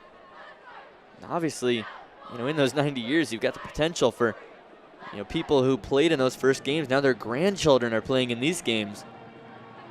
It's just amazing how you can have those, kind of just lines of families running through this rivalry, and that's what makes it one of the best ones in the state. Just so many ties to so many people, making it so special, making it worthy of coming here to Fenway Park. Another costly procedure penalty for Foxborough is an illegal substitution. 5 yards lost, and that'll bring up 3rd down and 9. On the rollout, a throw across the middle through the hands and intercepted. It's Sacco. No, they're going to wave it off. It was touched twice by Mansfield. It looked from our spot way upstairs that Sacco may have gotten his hands under the ball, but let's take another look. You'll see that Foley's pass was deflected on its way upfield. A lot of these passes for Foxborough coming on the rollout. That one just barely missed the hands of a linebacker there and then ended up in the hands of Sacco. Did he catch it? It ended up in the hands of Durba somehow, some way. So It rolled off the ground to Durba. I'm not sure how that happened, but it's an incomplete pass, and again, you go from 3rd down and 4 to 3rd down and 9. It probably wipes away the run play and forces Foley to toss it downfield. High end-over-end kick. Bounces into that wet turf at the 42-yard line and sticks like a 9-iron on a golf course.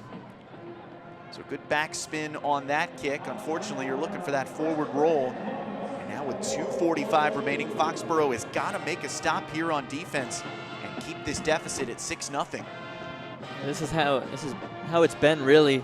Mansfield pinning Foxborough on their own end, and you're punting from within your own 10. You can only get it as far as the 40. There aren't many punters in the state, frankly, that could get it much further.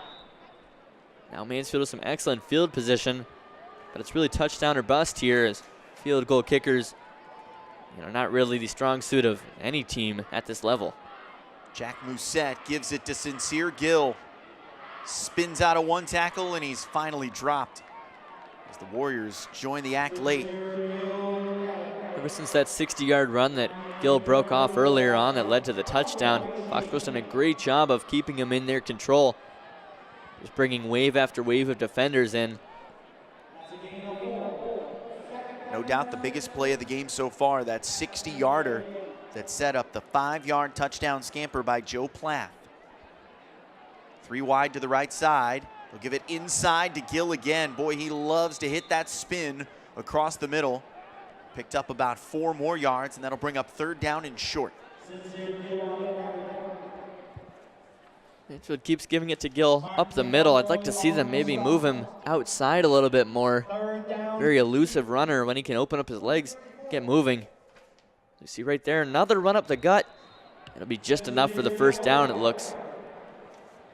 A lot of faith in this offensive line to clear the way upfield. Mike Redding said, despite all those injuries at quarterback, running back, wide out, split end, we have a healthy offensive and defensive line, and if there's one thing we know about football, you've got to win the battle in the trenches. Check down into the flat, that's Matty Bone. Sure-handed on those quick hook routes. Essentially, that's like a run play on 1st down. Picks up 5 yards, high percentage completion. Clock continues running. Less than 1:15 remaining, and now Mansfield faces 2nd down and 5. Just on the edge of field goal range, leading 6-0 here. Trying to make it a 2-score game. Here goes Gill. He's got blockers upfield. Around left edge and dives down to the 10-yard line. They'll mark him out of bounds and stop the clock with 55 seconds remaining here in the 1st half. I believe it was Carrigan in that far cornerback position for the Warriors, and what a job by him. As you see, great blocking on the offensive end from Connor, and it's Carrigan just busting through and doing just enough to trip up Gill. Might have saved a touchdown there, as looks like a timeout will be called. Mansfield still with 2 to burn, so I wouldn't be surprised if they took one there to try to figure out their offensive plan. Trying to punch it in here from just outside the 10. A lot of good body language there from Mansfield. High fives and clapping hands all the way around. They'll gather around their head coach, Mike Redding, here as you take a look at the Sit-Go sign just down the street from Fenway Park, recently given historical landmark status. Part of this outstanding backdrop in the 89th football meeting between Mansfield and Foxborough. It's an honor to bring you this game live on Foxborough Cable Access. We thank you for tuning in. Feels a little bit different than that traditional Thanksgiving morning matchup. This is the 31st time that Jack Martinelli has matched up against Mike Redding. 2 coaches who go head-to-head and are willing to sacrifice so much to make this game the best it can be year in and year out. In fact, it was interesting talking with Jack Martinelli earlier today. He tells his players, look, this used to be a 365-day-a-year rivalry, but you have to remember that your lives will cross paths with a lot of these players down the line. There'll be Mansfield, Foxborough friendships, relationships down the line, and you want to have a good taste in your mouth after this rivalry. On the stretch play, nothing doing. Warriors stack it up along the line of scrimmage. Rob Simon in there to stop Joe Plath. Plath seems to be their go-to guy in the red zone.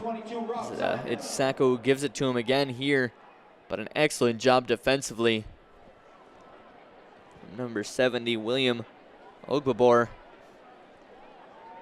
Excellent job just to keep the runner in front of him and bring him down there for no gain.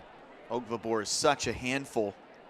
6'3", 225 pounds, one of the larger players on this field.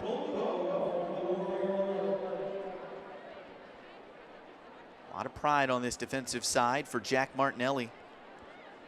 Tells his kids to think about those 5-second decisions. Football is all about those snap decisions. When you take all of that coaching and all that experience and decide in the moment what's the best play for you and your team. So really what it's all about. These games can come down to just any split-second decision. So far, though, not too many wrong feet have been put for the Warrior defense. Just one big gain from Gill, maybe two if you want to count the one just a moment ago. But so far, it's pretty impressive. They've been able to hold the Hornets to 6 points, considering how much possession time Mansfield has had. 2nd down and goal from the 11. Time to roll the pocket. Musette off his back foot, throws into the end zone, just a few inches wide of Sacco on the corner route. Nearly threaded the needle into the end zone, and that'll bring up 3rd down and goal from the 11.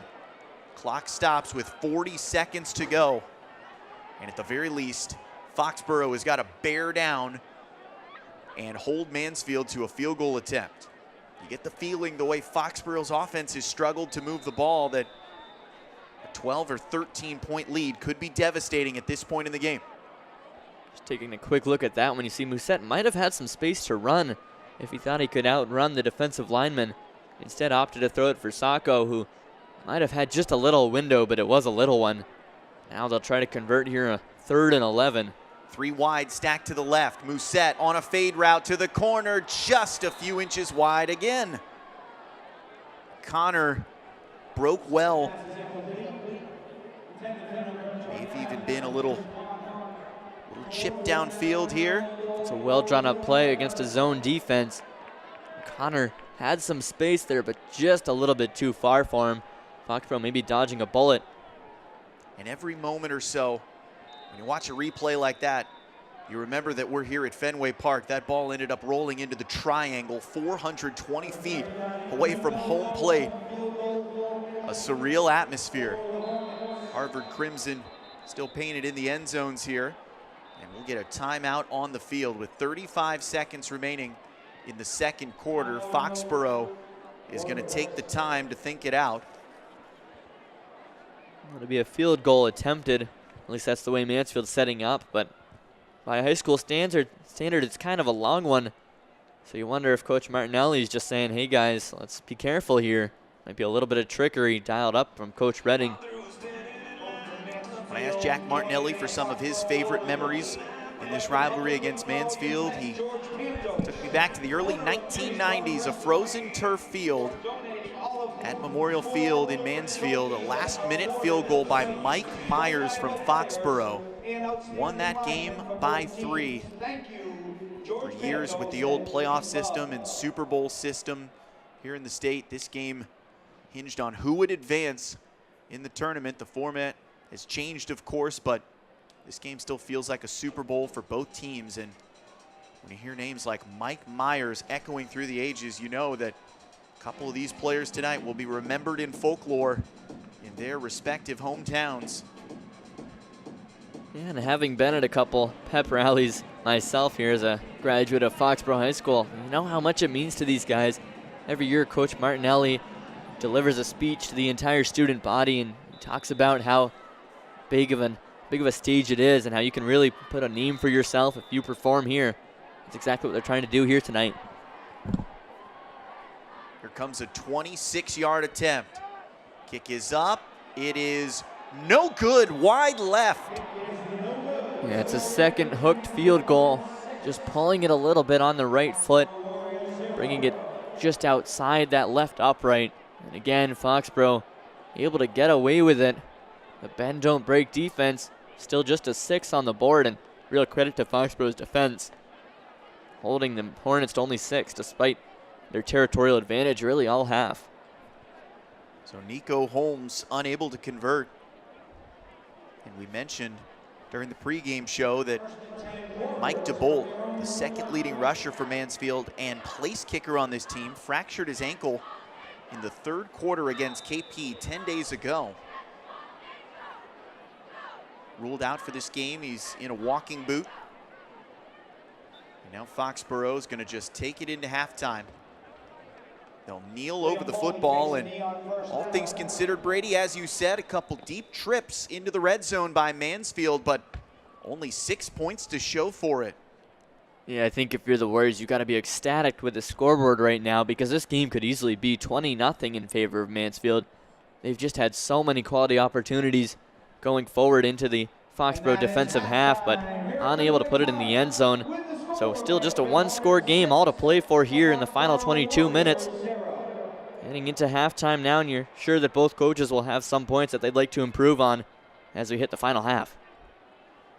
So the Foxborough Warriors head to their dugout on the third base side, where they will file into the locker room. And on the other side, the Mansfield Hornets celebrate as they make their way off the field into the first base side dugout.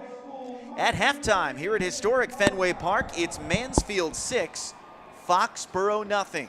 We're getting set for the halftime festivities. The Foxborough Marching Band is taking the field. We'll step aside and come back with you after this. You're watching Foxborough Cable Access.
And now, please welcome the Mansfield High School Marching Band and Color Guard.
How about a big hand for a great job by the Mansfield High School Marching Band and Color Guard.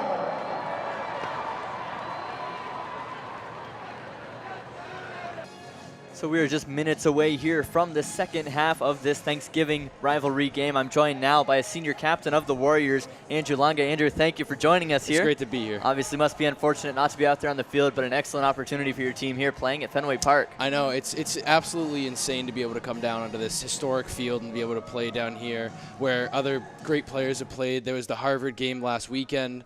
There's 3 other teams playing games here. It's really an amazing experience for everyone on the team. Yeah, it's not been an easy season for your team this year, but you got to be happy with the way the guys have done so far, keeping it to 1-score game here in the first half. Yeah, our defense is really stepping it up. We're doing well. We've got a lot of stops, got some takeaways.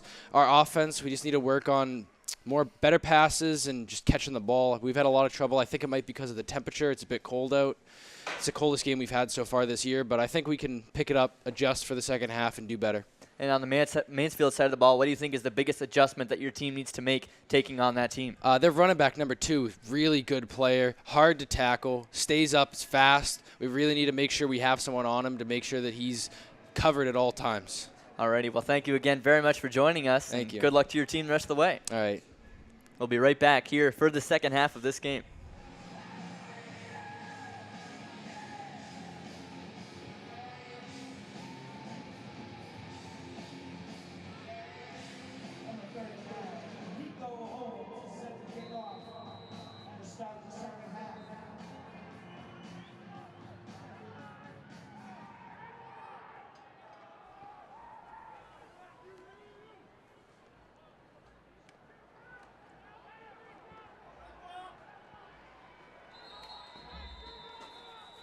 And the second half is underway here at Fenway Park. Foxborough won the opening toss and deferred to the second half. So the Warriors will start first, trailing 6-0 against Mansfield. We welcome you back to historic Fenway Park in Boston, the 89th football matchup all time between the Warriors and the Hornets. I'm Kevin Gale, pleased to be joined by Brady Gardner. And Brady, just 1 touchdown in the first half. The difference so far, Joe Plath from 5 yards out. Problem is for Foxborough, the offense had trouble getting started in the first 22 minutes of game action. That's right, and it all starts right here. What can they do here on this opening half? You come out of halftime, you're talking over some strategy with your team in the locker room there. What can you do to try to even up the score here early in this second half and avoid playing from behind as this game goes on? I think that's a good place to start. A screen pass to Rob Fay. High percentage play. First trying to get that ball into the hands of playmakers at some of those skill positions. And as you said, a pickup of 11 yards, and that's good enough for a first down. First time we've heard Fay's name here tonight. A player that led the team in touchdown receptions with 3 during the regular season. Now he's trying to get involved here. Not sure he even saw a target in that first half, but clearly a point they're trying to make to get him the ball here. Low snap collected quickly and then knocked out of the air. On another throw toward the flat, TJ Guy got his arm extended, and the sophomore's been all over the place tonight.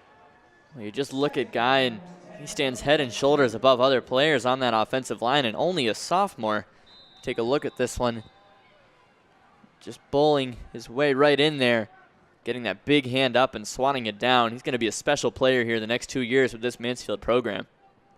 Great lesson to learn for defensive linemen. You don't have to sack the quarterback to make a difference along that line of scrimmage. Get that paw up in the air. Handoff goes straight up the gut. And Foley faked like he was going to take it around left edge. Minimal gain on the play.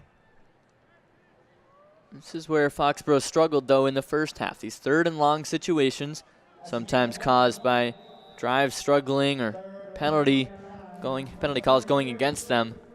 Let's see how they can try to change things here, though. Not sure they had a single 3rd down conversion, if I remember correctly, in that first half. Can they get one here? Foley with 2 wide receivers to his right. He's joined in the backfield by Mike Luong. Essentially his safety blanket in the first half, and now we'll get a timeout called.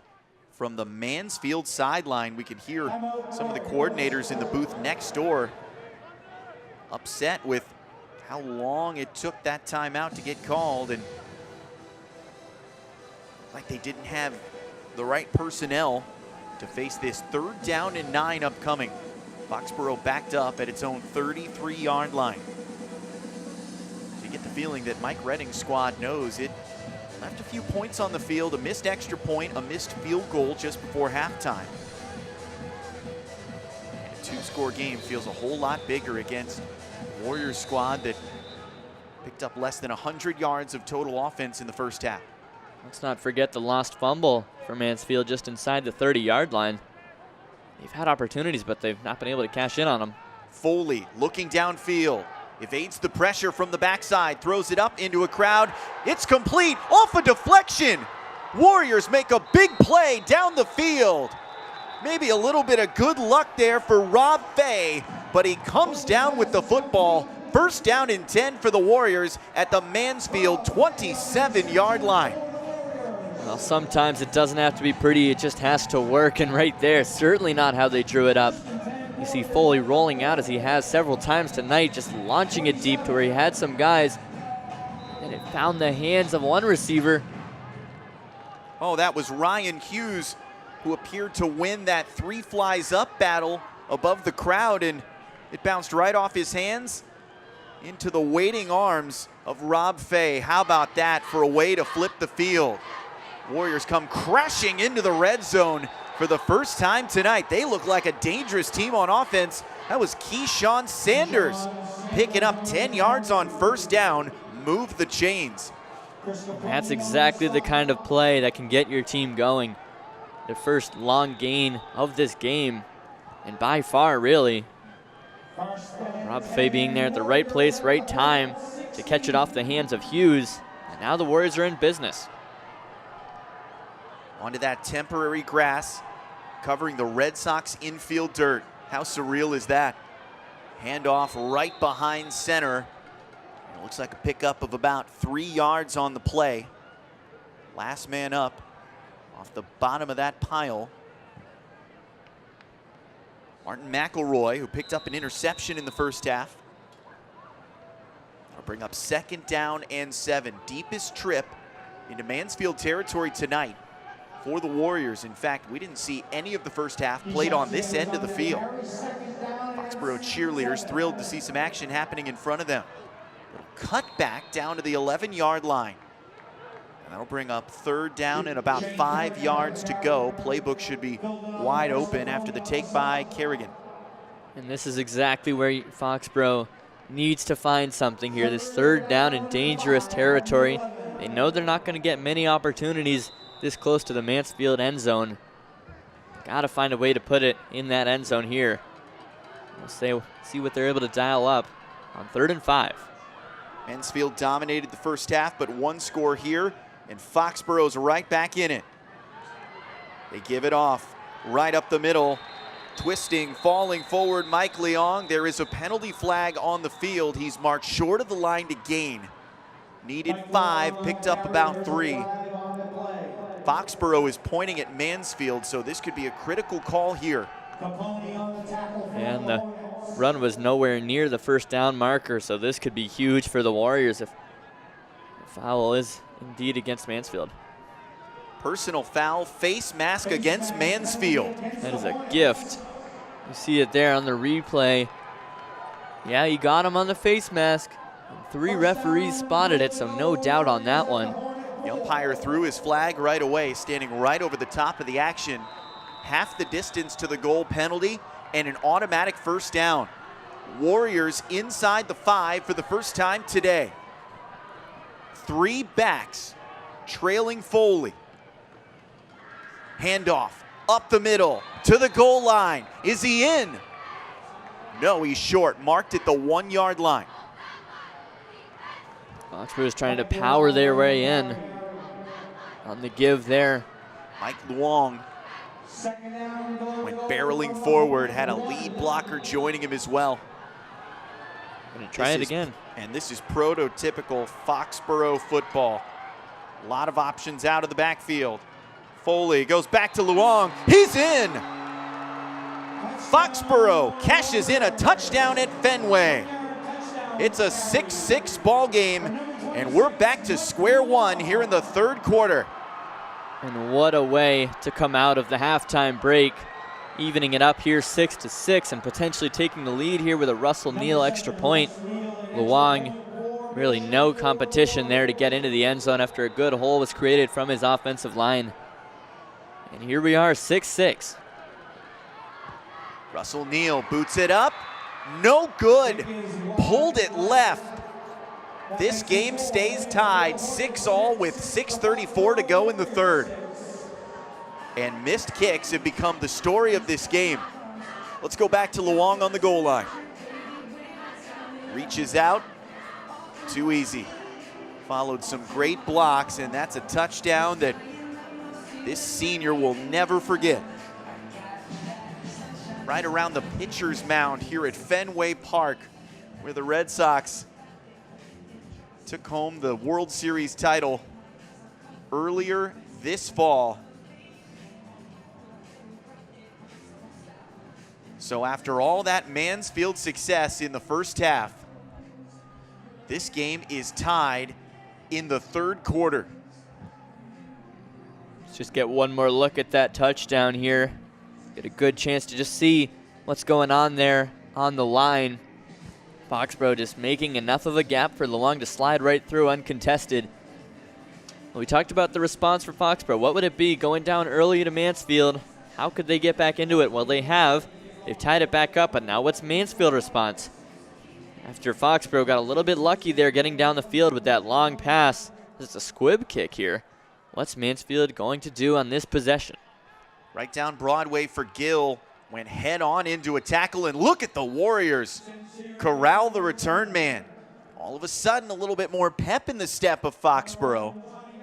And the Hornets find themselves in a tie ball game as the offense heads back out onto the field. And we talked so much about how Foxborough was struggling to stretch the field offensively, but even though Mansfield had more time of possession in the first half, the Hornets also struggled to threaten downfield. It was just one long 60-yard run from the line of scrimmage by Sincere Gill that helped flip the field and lead to that Platt touchdown.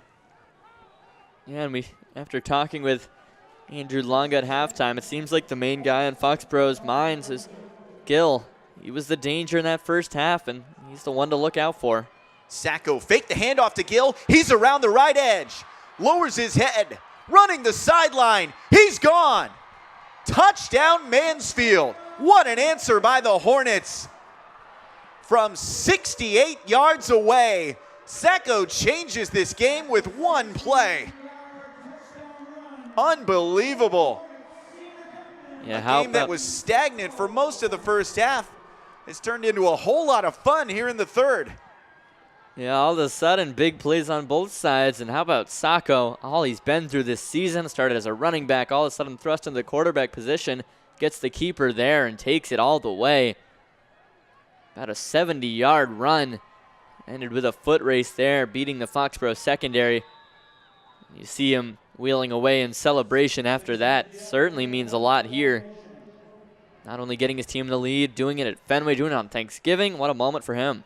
Gill is on to attempt the extra point, and he knocks it through. So Mansfield opting for a new kicker in the second half, and it pays off beautifully.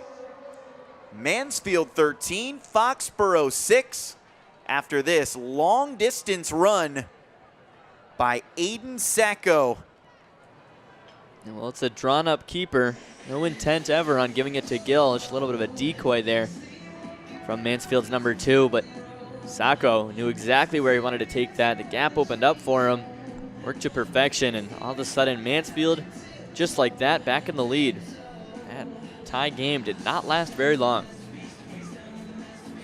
Oh, they sealed off the edge so well, opened up the space for Sacco to take it all the way into the end zone, as you see our crew working hard upstairs to bring you these pictures and sounds from historic Fenway Park. A night that these players, these coaches, these fans, and these broadcasters will never forget. Get a look downstairs at the Foxborough faithful. They're a little bit stunned after that huge run on first down. Mansfield backed up in its own half of the field. And what an answer. They've had to show so much depth. That's a former running back turned quarterback. Now you've got a wide receiver slash running back slash kicker booting through the extra point and then delivered a nice high end-over-end kickoff, and the Warriors will take it at the 28-yard line to start the next offensive drive. And boy, what does Jack Martinelli and his team have in store next, because this turned into a shootout. Yeah, it really has, and you see, I think it might be Phil Thomas into the game for the Warriors. Well, possibly not here. It's kind of difficult to tell who it might be from this high angle here at Fenway Park. Looks like it will be Foley continuing. He had a good drive there to start off the second half. Got the benefit of a nice little bounce there on his longest pass play, but got his team down the field, and that's all they asked of him. Foley on the rollout. Evades a couple rushers, throws back across his body. It's tipped, and it's incomplete. Oh, Gill nearly came away with an interception. That's a really dangerous play to throw back across your body on the move into a sea of black jerseys for Mansfield. Yeah, it's just so enticing to do that. You see him running all the way across to the right and then trying to fire to the left just because it seems like there's so much empty space over there, but you don't factor in that your momentum's going the wrong way and that your team has followed you to the right side. Next thing you know, you're throwing it into a zone with more defenders than attackers. Got a little bit lucky with that one as it slipped through the hands of the secondary member for Mansfield. A lot of misdirection in the backfield. It ends up in the hands of Brian Durba. He's out across the first down line to gain. Pushed out a play at the 37-yard line, and now they're actually going to mark him just 1 yard short. That's Durba again getting involved in the ground game, and another one of those little reverse plays going on. We saw one of those in the first half, which also had similar success. So Foxborough taking the benefit of a little bit of trickery there, trying to get things going on the ground where it's been difficult to come by up the middle. Clock running, less than 5.5 to go here in the third quarter. What a rivalry meeting this is here in Boston on a frigid Tuesday night. Foley into the flat, that's complete, into the hands of Rob Fay. They have picked up about 2 yards on the pass and catch. All of a sudden, Fay with 3 receptions here in the opening 6 minutes of the third quarter. After not having a single one in the first half, you can see them getting involved here in the screen passes with Fay. Just trying to get it in the hands of a playmaker. That's what it's all about. Get it to the guys that you can trust with the ball in their hands to make things happen. That's what they're trying to do with these screen passes to Fay.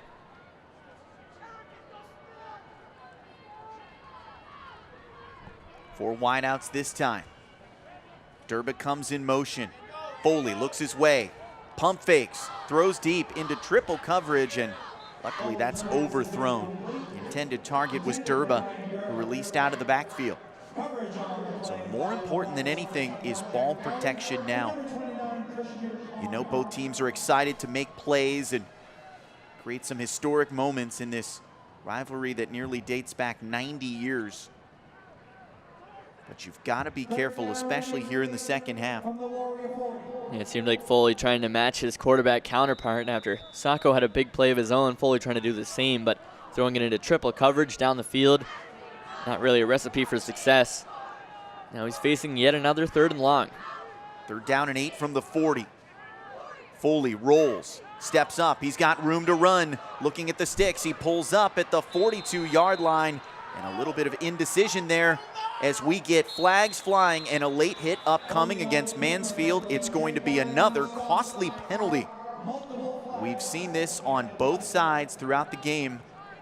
Emotion and intensity getting the better of some of these young players. You know they want so badly to make a game-changing play, but this is a quarterback who was piled on a little bit late as you see another body go flying there. You wonder if actually maybe this will go against Foxborough. Yeah, I think it will. I think it's Tom Cullen who's going to get called for that one. Referees are going to have a big talk about it. If this goes in Foxborough's favor somehow, it's a major let-off. Referee It'll be on Foxboro. In fact, there will be personal fouls on both sides as we expected. So, offsetting penalties brings up 3rd down and 8 yards again. So they'll replay the down. Yeah, Foxboro a little bit fortunate there. Seemed like it might have been Carrigan who instigated it, but then the follow-up reaction from the Mansfield defender draws the flag on Mansfield. So that'll negate both penalties, and we'll do it all over again. 4 minutes, 20 seconds left in this 3rd quarter. Mansfield ahead by 7 points. Foxboro trying to bring this back even. Getting a long delay here, though. A little bit of confusion, it seems, on the benches, and the officials just trying to sort it out. We were told from the sidelines during halftime that both coaching staffs have been prodding and asking this officiating crew about why so many flags have been thrown in this game so far. You can tell these officials are trying to keep this rivalry under control. I don't know if I love that, though. I mean, maybe I'm just the football fan that wants to, let the boys play and all that, but I mean, it's your Thanksgiving game. Sometimes you just got to swallow the whistle, let the teams fight it out. It was funny, Jack Martinelli was joking that there were days in this rivalry when players would meet up, try and settle some differences in the Wendy's or Dairy Queen parking lot. And of course, there's still a lot of passion and enthusiasm for this rivalry, but a lot more respect shown between these two teams in recent years. In fact, he says a lot of the jawing back and forth now happens on social media. So for a head coach who's been in the game 37 years, he kind of laughed and shook his head, trying to understand how the rivalry has gone online in this year 2018. So much anticipation before this game. It's the last contest for both sides. Foxboro trying to pick up a 5th win this year. We mentioned Mansfield, of course, upended 10-7 in a wet, cold slugfest against King Philip in the D2 state semifinals. Mike Redding was saying even if his team had won, he wasn't quite sure they had the depth with all the injuries and illness to compete in the Super Bowl at Gillette.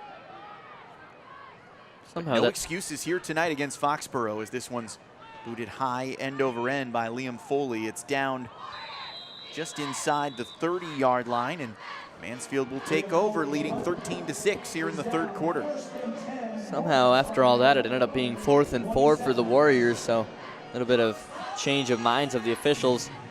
So Foxboro forced to punt it away and give the ball back to Mansfield, who leads by 4. 2 touchdowns scored here in the 3rd quarter, essentially on back-to-back plays. Goal line dive by Mike Luong. Foxboro tied it up at 6-all. And then on the ensuing possession, a 1st down, 68-yard run on a quarterback keeper from Aiden Sacco.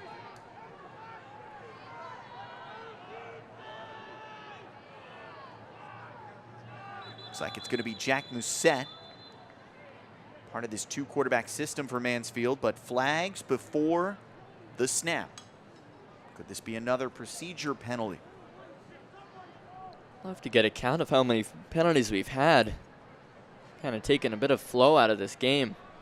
You said it right. It's been hard to pick up a rhythm offensively on both sides, as good as the defenses have been.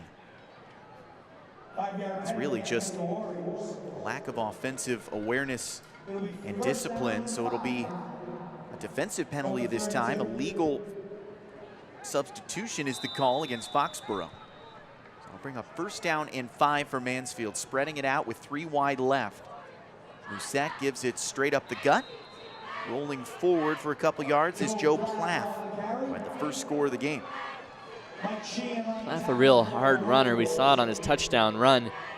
Just puts his head down and drives in.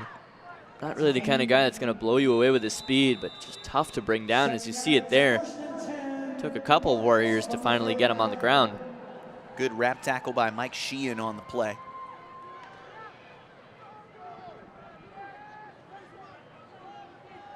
First down and 10 now at the 39-yard line. Musette will stay in at quarterback. It appears Mansfield's been opting for one quarterback per series, trying to let them get a rhythm, nearly a one-handed catch. Along the barrier there, Connor got the arm extended, but was pushed into the boundary, incomplete. No flag on the play. Good downfield defending that time by the Warriors. Dropping back into coverage was Shane Carrigan. Kind of surprised with the struggles in the passing game for both teams. Just neither team really able to find that connection, as it seemed like there was some space out there for the receiver. But Musette just unable to find him. That's been the story on both ends. Of course, Foxborough with a big reception just a few minutes ago that led to their score earlier in this quarter. But other than that, not much going in the passing game. Things have really calmed down now after those critical scoring plays knotted up the game. Plath gobbling up yards again right between the hashes. They'll bring up 3rd down and 8 from the 41-yard line. That's a gain of 2 If you're the Foxborough defense, you've got to get off the field here. from the 41. Let your offense try to get something going and give them that fairly decent field position they'd likely get. Mansfield currently just outside their own 40. Mansfield averaging 25.5 points per game. Musette looking for a target. He throws complete to Gill. Musette's pass is complete. Gobbled up in traffic, but enough for the first down. Kyle Parker dropped him to the turf, but it's a gain of 12 and move those chains. Who but Sincere Gill? He's done it all for him. Had some big runs earlier, and now he's showing up in the passing game. Just does a good job of cutting and coming back to the ball, securing the catch, and then knowing that he's made the first down yardage, goes down with the first down in hand. Hornets marching their way into shallow right field here at Fenway Park. And now we'll get whistles and a timeout called. Mike Redding and the Mansfield Hornets are going to take a little extra time here to figure out what's next. Each team given 5 timeouts per half. Both teams nearly exhausted those timeouts in the first half. It was hard to get a rhythm in this game, but it feels like now both teams are loosening up. A couple big offensive plays have allowed both teams to build some momentum, some confidence, and as the Hornets creep into Foxborough territory, it feels again like the Warriors need to stop here to stay within reach. 2 scores, a whole lot more in a defensive struggle like this. Well, I talked about it earlier. The Warriors win games when they keep their teams to low numbers. All their wins have come when their opposition have scored 14 points or less, while Mansfield's currently at 13, so we still have a chance to stay at that trend. Musette lost the football. Foxborough gets on top of it first. They've ruled it a fumble and a recovery for the Warriors. That ball hit a lot of hands, but Mike Sheehan came up with it. And once again, the Warrior defense coming up big. Let's take a quick look at it here.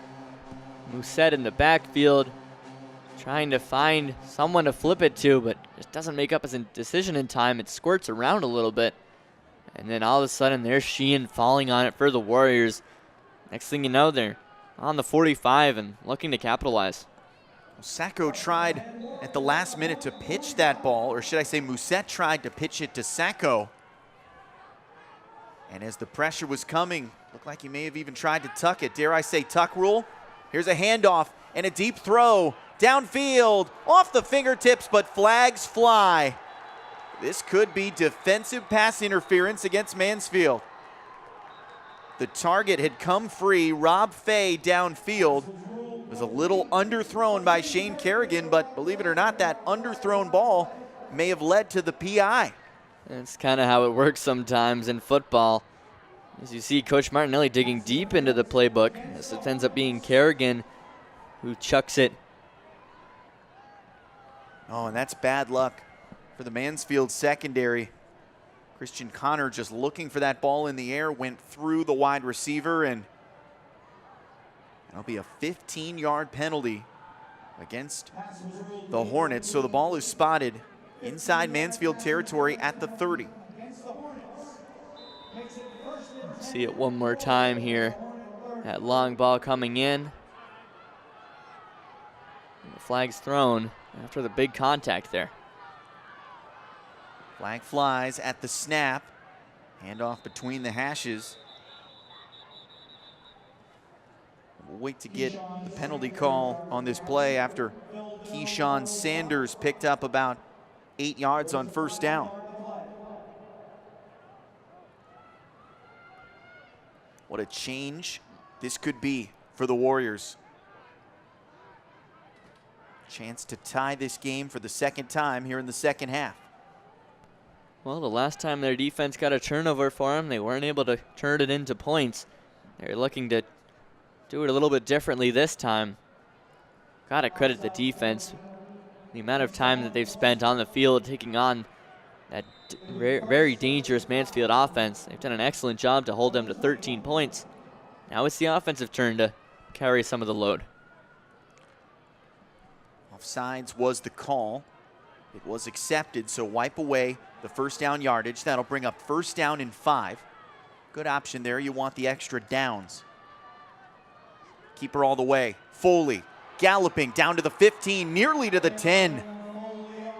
Found a seam and hit the hole hard. Jack Berry brought him down and may have prevented a touchdown. Yeah, it's a written quarterback draw there. Foley, never any intent to give it to anyone, but keep it in his own hands. We'll take another quick look at it. Immediately just uses his running back as a lead blocker and finds that hole, exploits it for double-digit gain. Second trip into the red zone tonight. Foxborough's 1 for 1 with a touchdown. 2 wide receivers stacked to the left side. Foley hands it off around right edge. Probing, looking for space. McElroy, and he's pushed to the boundary, out of bounds. He may have gained 1 yard on the play. And in fact, correction, that was good. I don't know, was it McElroy? Not quite sure. It's been tough. Yes, it's Sanders. It's been so tough to see these numbers from upstairs. Gold on white, sort of a broadcaster's nightmare. Well, you can't complain.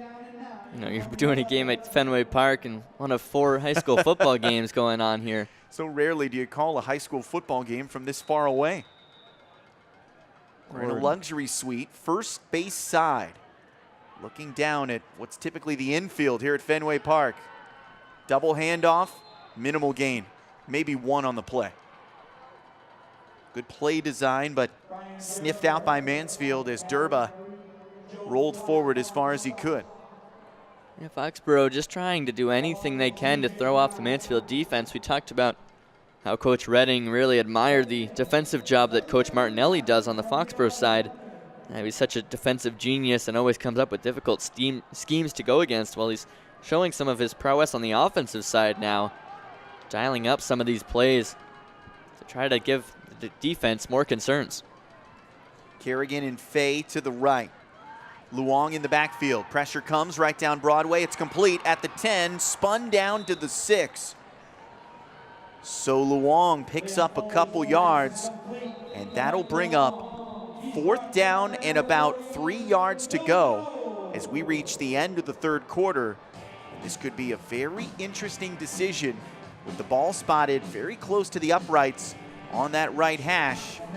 Is Foxborough brave enough to try and go for this 4th down and short deep in Mansfield territory? Well, I say that's a very encouraging 11 minutes from the Warriors there to start the second half. Obviously got the touchdown on the board early, but Mansfield able to kind of make a response there quickly and get their lead back. And of course, Foxborough now coming up with a nice drive, trying to catch back up here with the Hornets, who lead 13-6. So a very busy 3rd quarter. The game tied up 6-all on a 1-yard touchdown run by Mike Luong, and then an immediate answer on the other side by Aiden Sacco. He went 68 yards to the end zone on a quarterback keeper. A dynamic quarter of football, and this rivalry heads to the 4th quarter, separated by just 1 score. Foxborough down 7. It's been such a battle to get this deep in Hornet territory, you wonder if a 4th down attempt is upcoming. How brave does Jack Martinelli want to be? This is the kind of game you just got to put it all on the line, really. Nothing to hold back. So I'm not surprised to see him keep his offense on the field here. I really like this decision from the 37th year head coach. He's forgotten more football than most of us will ever know. More than 30 years of rivalry between Jack Martinelli and Mike Redding, two of the all-time good guys in Massachusetts high school football. And we go to the 4th quarter in a nail-biter here at Fenway. 4th down and 4 from the 6-yard line. Foley out of the short shotgun, brings a man in motion, fakes the handoff, throws into the end zone, off the hands of the intended receiver. Inches away from a score. Luong couldn't hold on, but hang on a moment. There's a flag down on the far side of the field. This could be a real lifeline for the Warriors, depending what the call ends up being, but let's take a quick look at that in the meantime. Foley did an excellent job of finding him. Luong did everything right. Got in the right spot, got his hands in front of him, but just could not corral it. And another flag flies, and another. What is going on? Foxborough clapping its hands. Offsides is the call against the Hornets. A penalty good for 5 yards.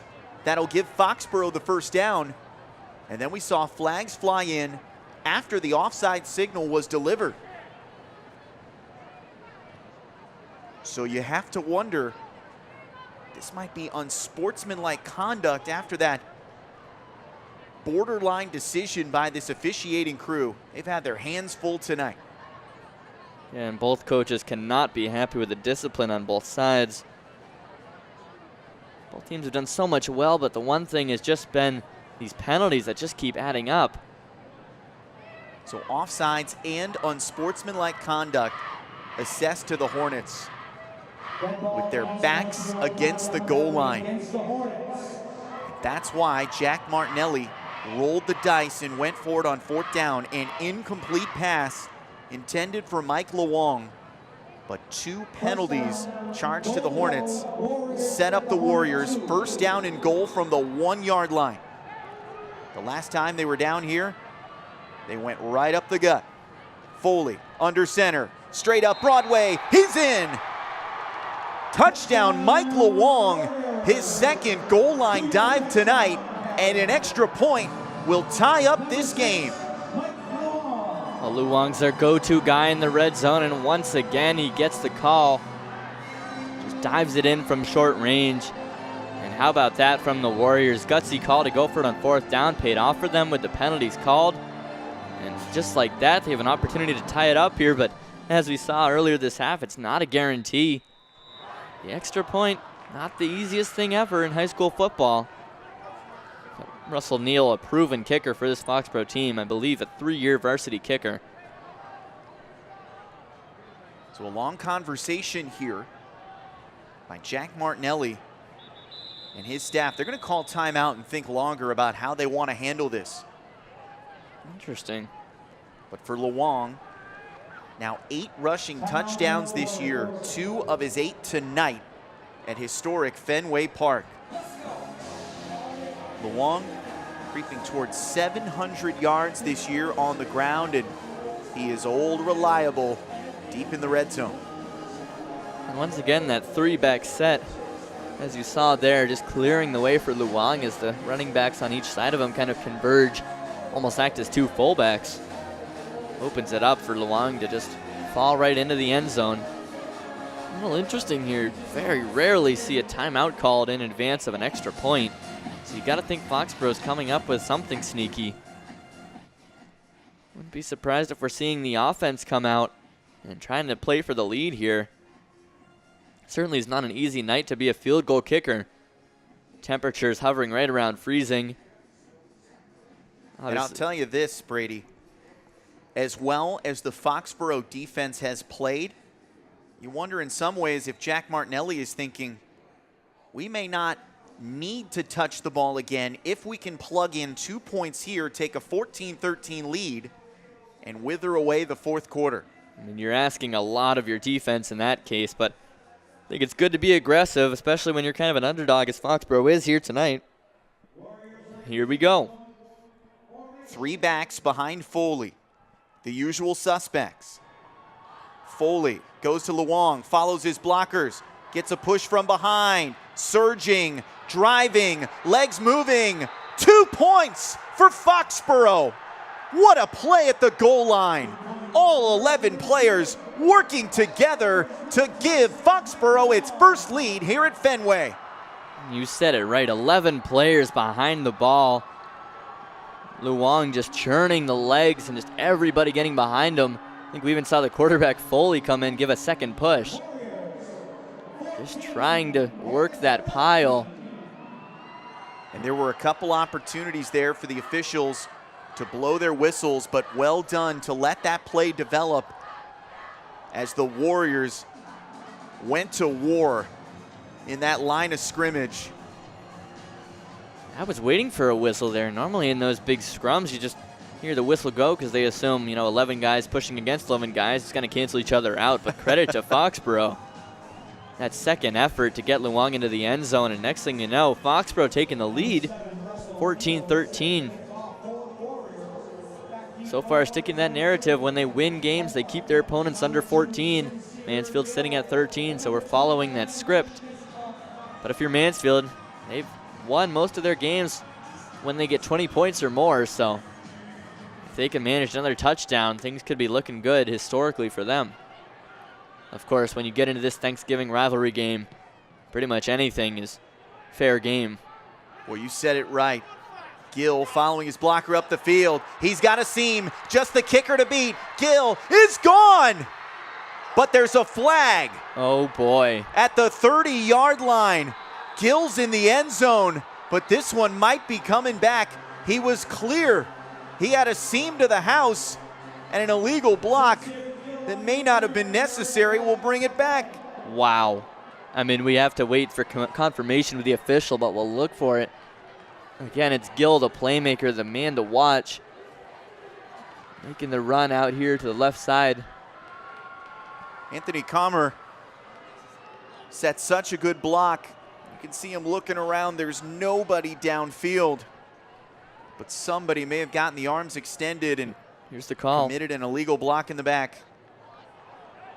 Yes, it is. Block in the back on Mansfield. That is a heartbreaker for the Hornets. No need for it. You're taking on the kicker. And something like that where you're just trying to help your runner and secure it.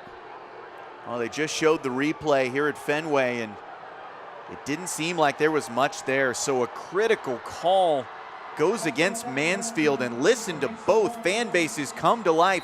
Foxborough pumping it up from the far side of the field.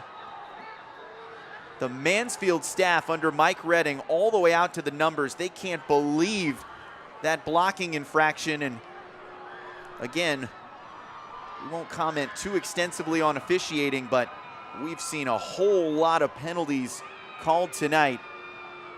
This should have been a return touchdown for Sincere Gill. Where is it? Well, it actually comes down the field a little bit further. Here's the kicker coming into the picture. That's Russell Neal, and wow. Like shoulder-to-shoulder contact. Right after he says we won't speculate about the officiating, we're getting a little thought there. So critical drive now for Mansfield, trailing 14-13. Keeper, left edge, Sacco. 4 Warriors come his way, but he picked up 6. And this place has turned electric.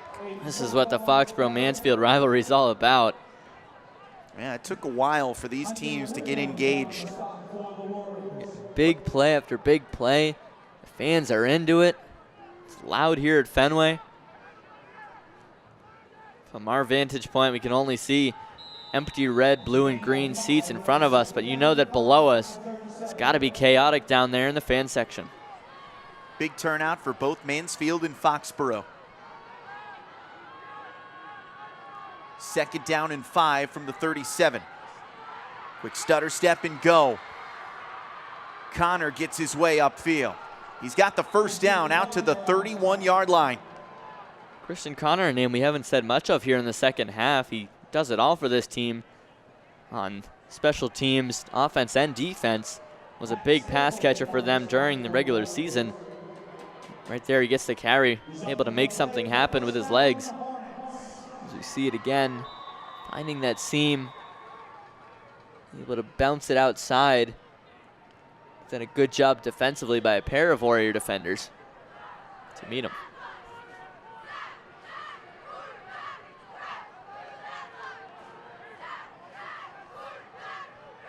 Sacco brings the man in motion. Fakes the give to Gill.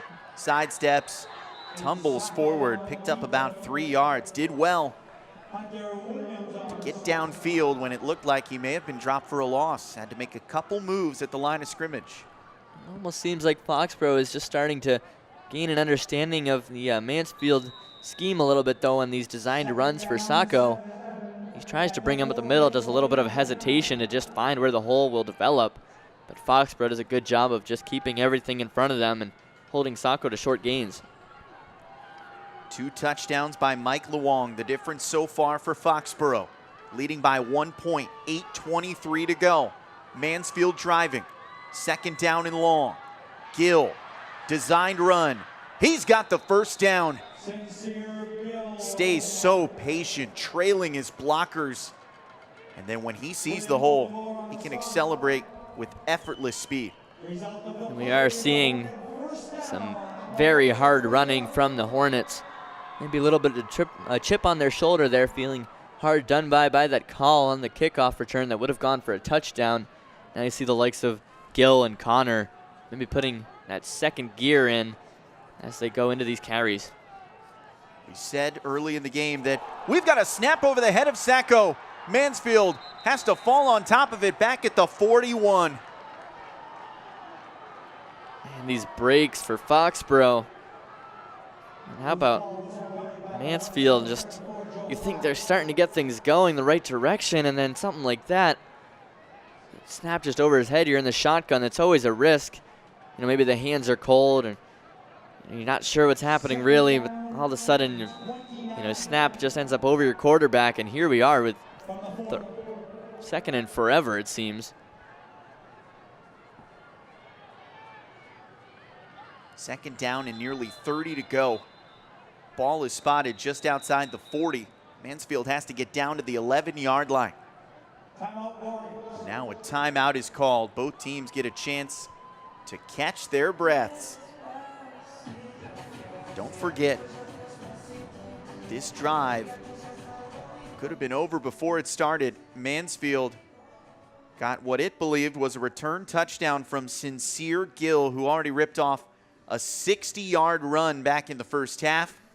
It was called back due to an illegal block. And then a snap over the head of Sacco has backed up Mansfield.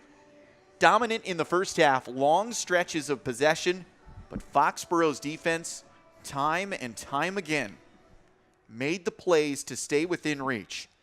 And now here we are in a 1-point game late in the fourth. This is exactly what you want out of these rivalry games. Drama, big plays. We've had it all, really. And it's setting up to be a thrilling final 7 minutes. Gill gets hog-tied at the line of scrimmage. Excellent tackle on the play by William Ogbobor. The big boy got that arm extended and hugged his man down to the ground. Yeah, Ogbobor just such a force in the middle there for the Warriors. Just wrapping out that big arm of his, taking down Gill. No easy guy to take down. Ogbobor made it look easy. Third down and 26 for Mansfield. I'd expect a long pass here. Mousset uncorks it. Complete to the 25. Off a turn. Looking for more space is Connor. And he's back to the original line of scrimmage. So that'll bring up fourth down and about 10 yards. And we ask again, without kicker Mike DeBolt available, is this another fourth down conversion decision? It looks like for now the offense is out there. Yeah, I don't think there was ever really any doubt if they'd go for this one. I think the last play, or almost acting as if it was a second down, just kind of a setup play here for fourth. All comes down to this one. Musette out of the shotgun. He has to have it. Throws to the near sideline. Well short of the sticks. Wiggling forward. Close to the line to gain is Connor. Did he get there? No, they mark him short. Needed 9, picked up 7. Brian Durba on the pursuit. And this is going to be a turnover on downs. The ball handed right back to the Warriors. And what a stand. After the kickoff return touchdown was wiped away and a snap over Sacco's head, somehow Foxborough stays in the lead, 14-13. Musette, good job getting it into the hands of a playmaker and Connor there, and it's Patrick Stapleton who bounces him out of bounds. Looks like on this near sideline. Got around Durba, but he got just enough of a piece of him to slow him down. So here we go. If the Warriors can melt this clock away, put together a long drive, they'll be in business, but not the start that Foxborough wanted. Nick Marciano got there first. This is where it gets tricky, though, in terms of play calling, because you know you want to grind out the clock, and you've got 5.5 left, so you want to keep it on the ground, keep that clock running. But at the same time, you want to pick up enough yards that you can get a sustained drive going on here. You know, if you're just running 2-yard gains, well, that's not going to cut it. You're going to end up giving it back to Mansfield with about 3 to play. But then, of course, you risk, if you pass it, sure, you might get some more yards, but also risk a big interception at a terrible place and a terrible time. It's all this chess game that every coach plays here in these late stages. Carrigan came out of motion, released upfield, throw to the boundary. Durba got his hands on it. Did he bring it in? Yes, he did. A sensational catch in front of the Foxborough bench. What a catch it was. Got to take a look at this one. Again, Foley rolling out, putting a beautiful spiral. Looks to be Durba reaching out. Does he get both feet? All he needs is one. Actually, yeah, only needs one. And he did. How about that? Brian Durba. Someone who's been so good offensively for the Warriors and proves it right there.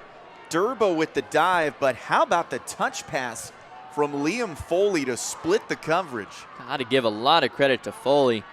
You see a run up the middle, nothing really doing for the Warriors, just chewing up some clock. But Foley, you know, a guy who started this season with some big hopes and dreams as this starting quarterback in his first season at the helm for the Warriors. And, of course, saw his job in a little bit of jeopardy as Phil Thomas came along and provided a nice little spark for the Warriors late in the year. The two did a good job platooning there. So credit to Thomas, of course, on what he was able to do and help that little win streak that the Warriors had towards the end. But now it's Foley just taking command here, putting together a beautiful second half with some excellent throws, just like the one we saw right there.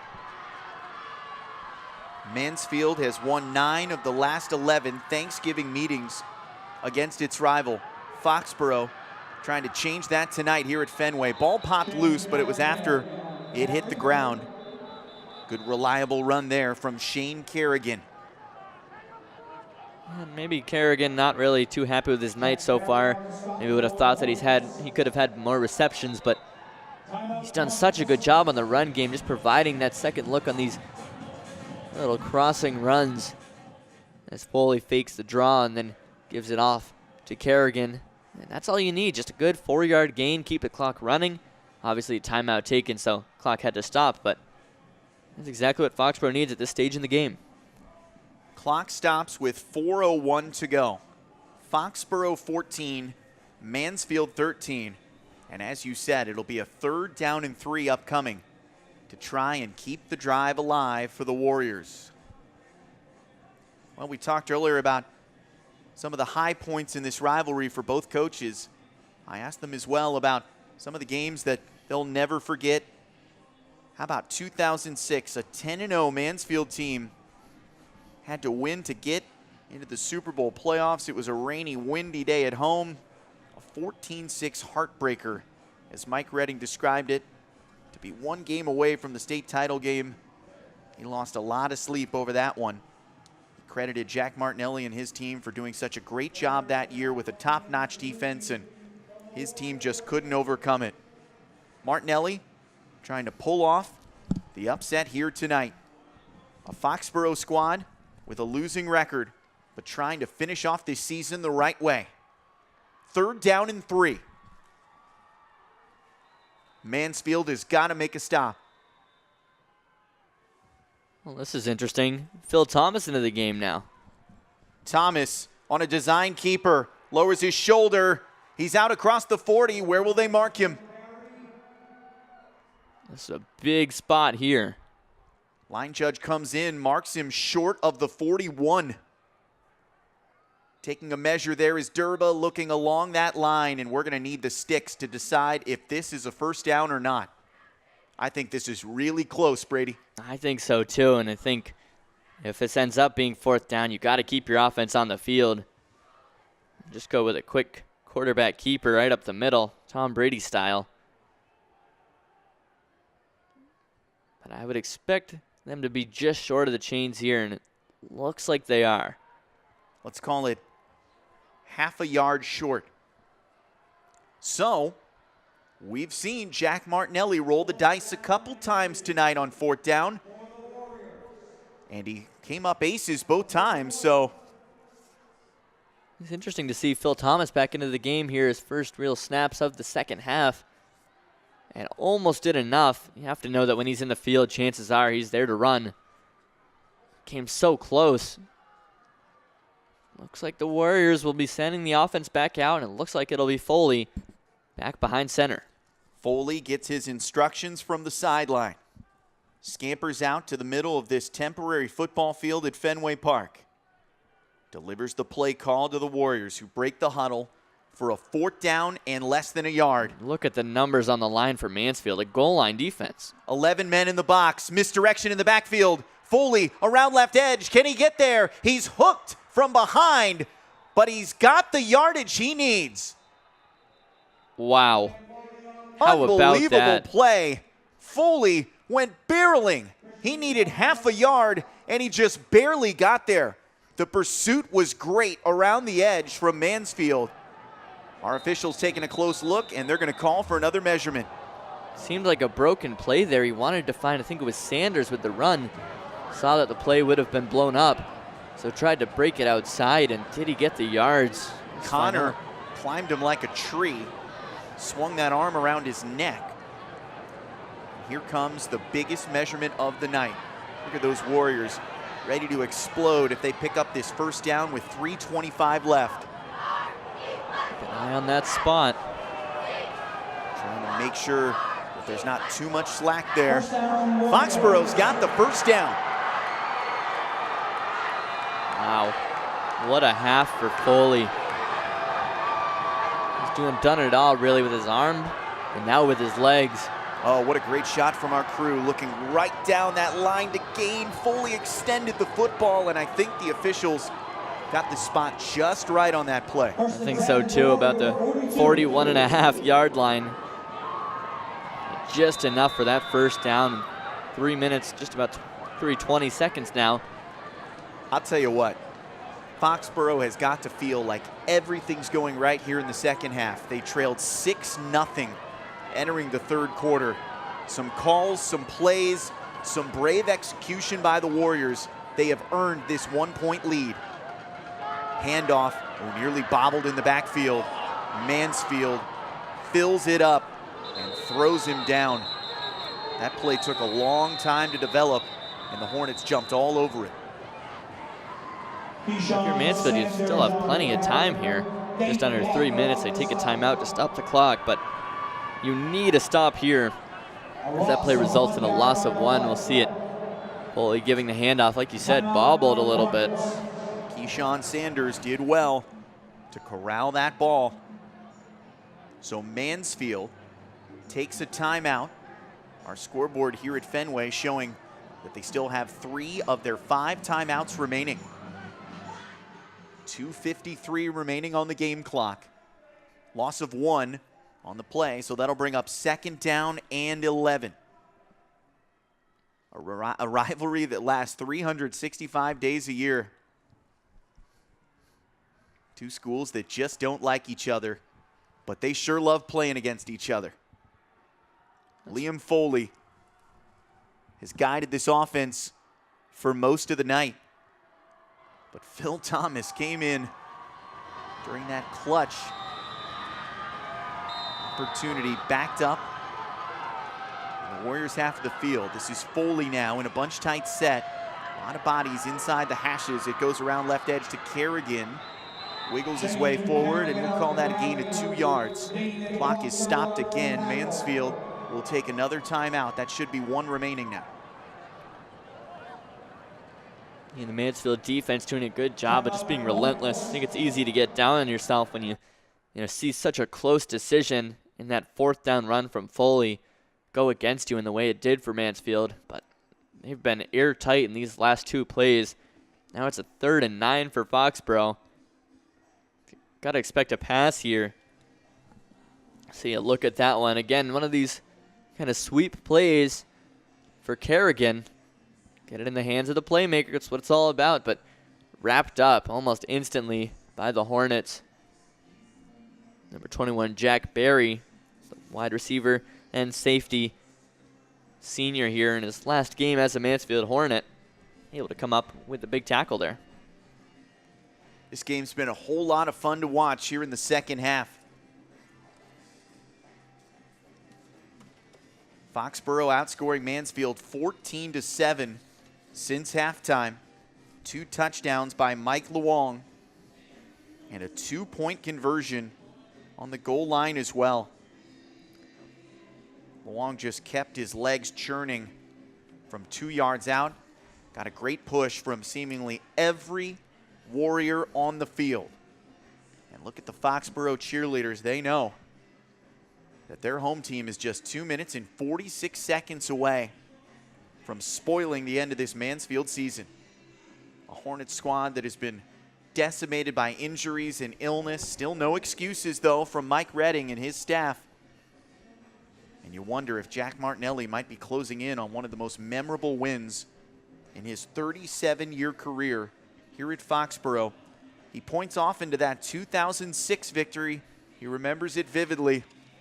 A couple future NCAA players on that team. Ended up at Mighty Union in Ohio. A couple UMass products. Foxborough brought back the trophy. He swiped it from Mansfield, and Jack Martinelli told me earlier today he thinks often about that 2006 game. But right now, he's thinking 3rd down and 9. Ball on the 43-yard line. The Warriors trying to finish this game by gobbling up the clock and kneeling over that football in victory formation. Foley's on the field in the shotgun, whispering into the ear of Luong, his safety blanket tonight. They bring Carrigan in motion. They look to him in the flat. He's wide open. He's got the 1st down into Mansfield territory, and he's gonna go the distance. Touchdown, Foxborough. And what a storybook ending for Carrigan. Struggled in the first half, but right there makes up for it with that beautiful reception and run. Had to do it a lot of it himself. And a good pass from Foley, find him wide open, takes it in stride, makes one defender miss and beats the rest of them to the end zone. What a second half from the Warriors, 20 points in comparison to Mansfield 7, and you just cannot say enough about the job that Jack Martinelli has done here to turn his team around here in the second half. A 57-yard pass and catch. The play design was beautiful on the wheel route. And now Foxborough is going to attempt the extra point. This would make it an 8-point game. Snap is down, kick is up, high end over end, and it's good. So Mansfield needs a touchdown and a 2-pointer to tie up this game in the final 2:33. Foxborough 21, Mansfield 13, and here's the moment for Shane Carrigan. Carrigan just receives it on the left and then cuts it back against the grain, makes the defender slip, and it's a beautiful run the rest of the way to glory and to potentially a big win here in this rivalry game here at Fenway Park, and sent the fans into a frenzy making the trek here from southern Massachusetts up into Boston, and might be sending these Foxborough fans home happy, but not just yet. Mansfield still with 2.5 minutes here. One timeout on their side, so it's not going to be easy.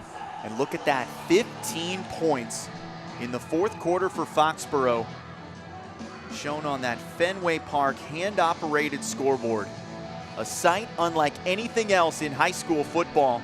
Foxborough is shipped up to Boston, and they're trying to ship down to Foxborough with a rivalry victory. All they've got to do is wipe away 233, but don't sleep on these Hornets yet. They've shown a lot of speed in the return game, and anytime number 2, Sincere Gill, has the football in his hand, he can make a play.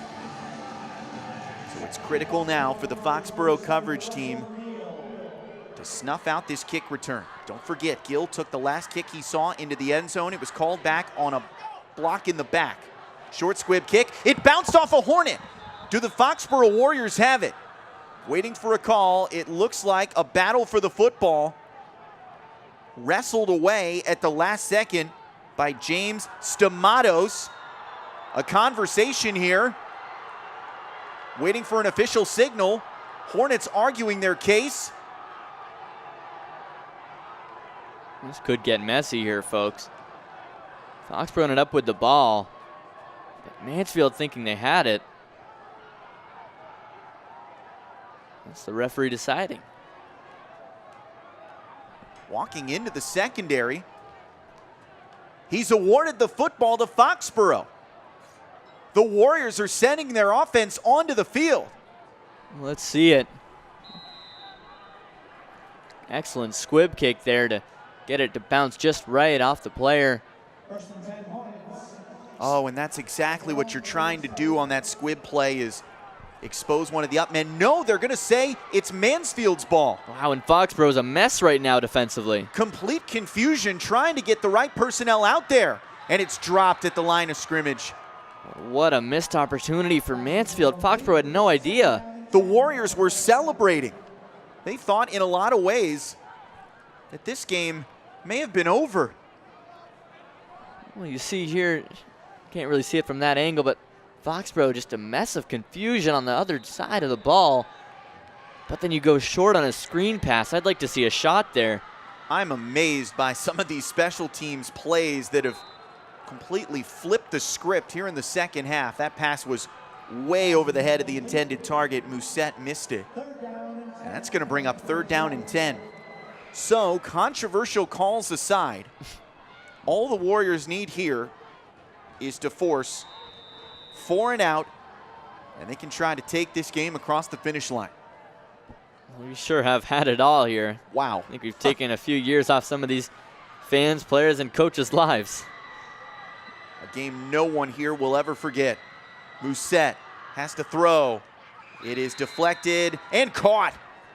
Somehow, some way, Connor hauled in the football. He was short of the line to gain, out to the 45, and that's going to bring up 4th down and 2 for the Hornets. They're in the hurry up. What a catch it was, too, as we get a quick look at it here. Connor just coming back to it. They're already up at the line of scrimmage. The handoff goes inside. It's a 1st down. Hornets racing down the field now with just 1 timeout. They've got to keep it moving. I think they just took the timeout. Clock is stopped. Well, it stops on a 1st down, so they'll reset it quick, and here we go again. 1:50 remaining here in the 4th. 3 wide. Musette's in there, trying to guide this offense. Quick hitter into the flat. That's going to take a lot of time off the clock. Danny Raposa made the catch. Yeah, it's Again, in these situations, you can't often afford short throws like that with the clock running. Yeah, it's good to try to get it outside quickly, but you got to get out of bounds. That cut's got to come out towards the sideline so you can just run it out. Mike Redding and his staff trying to get the calls in quickly. Musette feels the pressure, throws across the middle, intercepted and dropped. Oh, the game nearly came to an end in the arms of Kyle Parker, but we continue on. Wow. Parker, the senior. What an ending it could have been for him. Had it right in the breadbasket and just slipped away from him. Almost a surprise ended up to him as Musette, he almost couldn't really find Gill there. He should have just left it a little bit closer to the sideline. Mansfield with a second life here. This game has gotten wild in the second half. 6-0 at the break. Not much going on. Mansfield controlled the clock. Now it's a shootout. Mousset on the go, throws low, incomplete. And now it's going to come down to one play for Mansfield. Just one timeout left for the Hornets. They've got to keep this drive alive. What a comeback here in the second half by Foxborough, and Mansfield is got its back to the wall now. Absolutely huge play on both sides, and I think for Foxborough, you just got to be careful because it'd be easy to get overexcited here and try to make something happen. All you have to do is just defend those 5 yards, keep Mansfield from getting there. One of just 4 high school football games to be played during this Thanksgiving week at historic Fenway Park. It began with Burke and West Roxbury. Earlier tonight, that battle of 2 Boston City schools. Foxborough and Mansfield, arguably the best high school football rivalry here in New England, and they have put on one heck of a show. St. John's Prep and Sverian will do battle tomorrow at 5. Natick and Framingham tomorrow night at 7:30. One of the few rivalries that is dating back longer than Foxborough and Mansfield. It'll be the 113th meeting between Natick and Framingham, but this has been one heck of a showcase tonight for 2 schools that love this rivalry. First time in a long time that this game has not been played on Thanksgiving morning. A sacrifice well chosen by both sides. I think if you told under the lights like this, if you told the fans they'd get a game like this for their Thanksgiving matchup, I think they wouldn't have cared when it would be. Here we go. Mousset out of the gun. He's got to pick up 4th down and 5. Rolls the pocket right. He's got plenty of room. He's got the first down to the 30. He slides safely into second base. Right at the edge of that Fenway Park infield with the temporary grass. Oh, this game is coming down to the wire. Just 1:07 to go. Clock stops on the first down.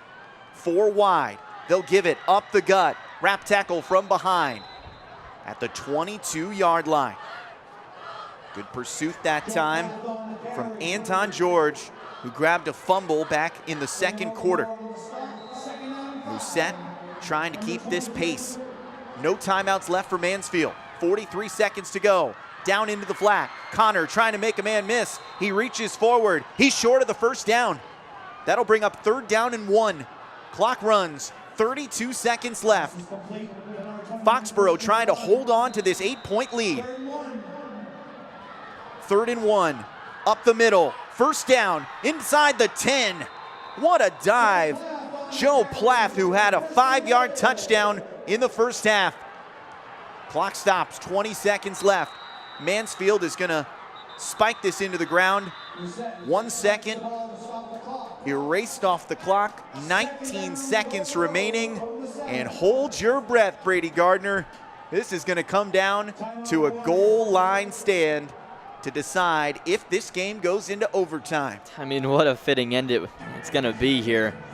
This game has been all about this side of the ball with Mansfield and Mansfield's offense, Foxborough's defense. As you see here, Plath just finding some space inside, driving through contact and getting that first down to stop the clock, and then his team hurrying to the line to spike it. And now a timeout called by the Warriors, so no timeouts available now on either side, just 20 seconds straight up that we will play. And 8 yards to the end zone here for Mansfield, trailing by 8. The first Thanksgiving Day meeting between these 2 teams came way back in 1947. It was a 13-7 win for Mansfield. These 2 schools have been playing on the gridiron since the 1920s. And it's hard to remember a game like this one, under the lights at Fenway Park, coming down to the final seconds in the 4th quarter. Nothing's over yet. Can the Warriors get a stop? Here we go, 1st down and goal from the 7.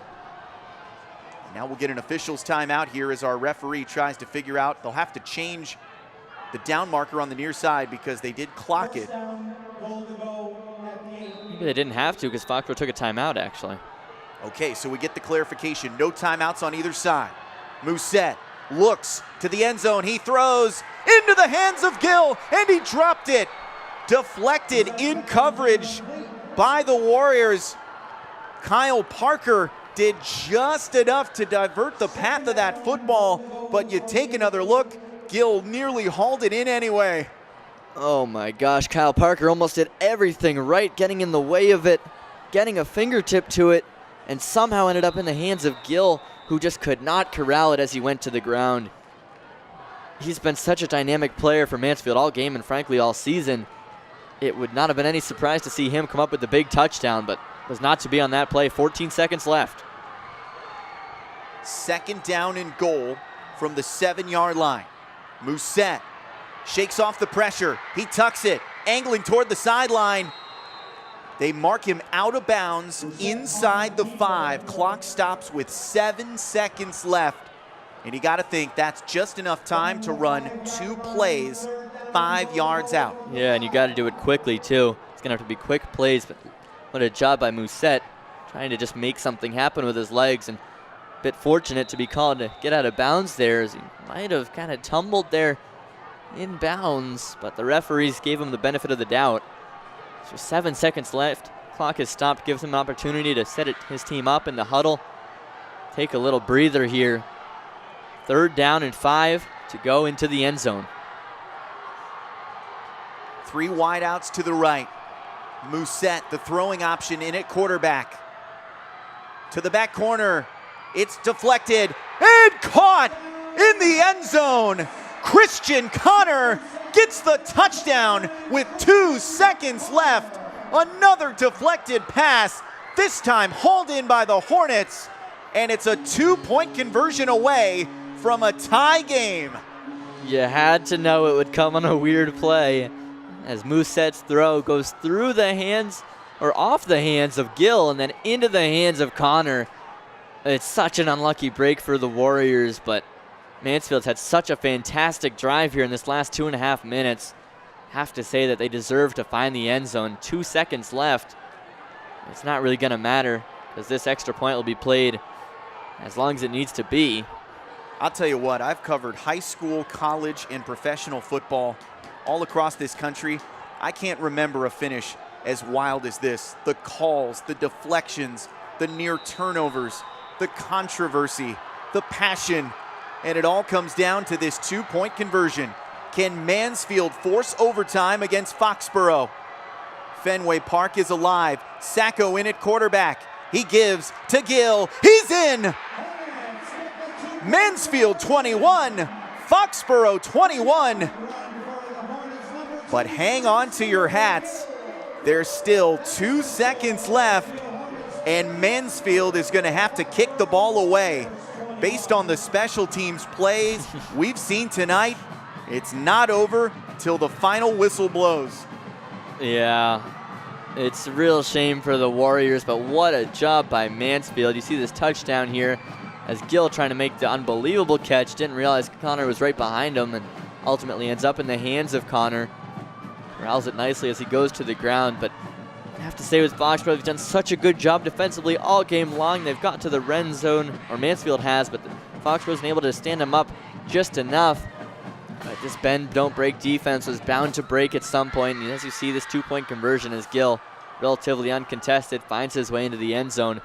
21-21 in just about the most unconventional way you could get here.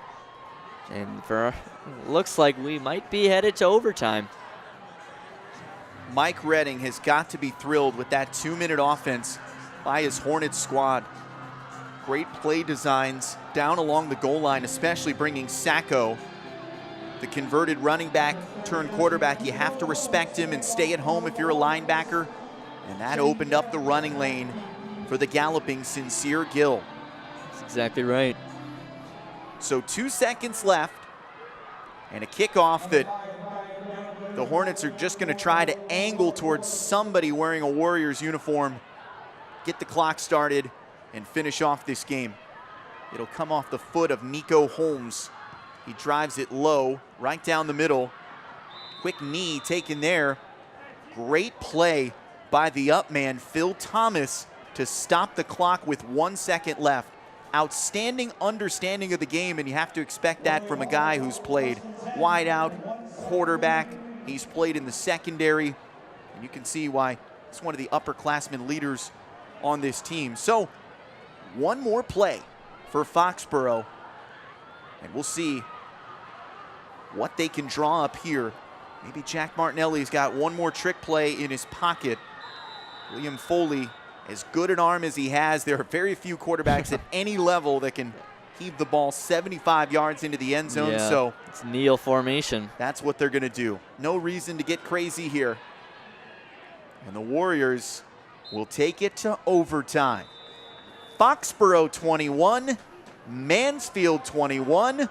We've played 4 quarters here at Fenway Park, and nothing's been decided yet in the 89th football meeting between the Warriors and the Hornets.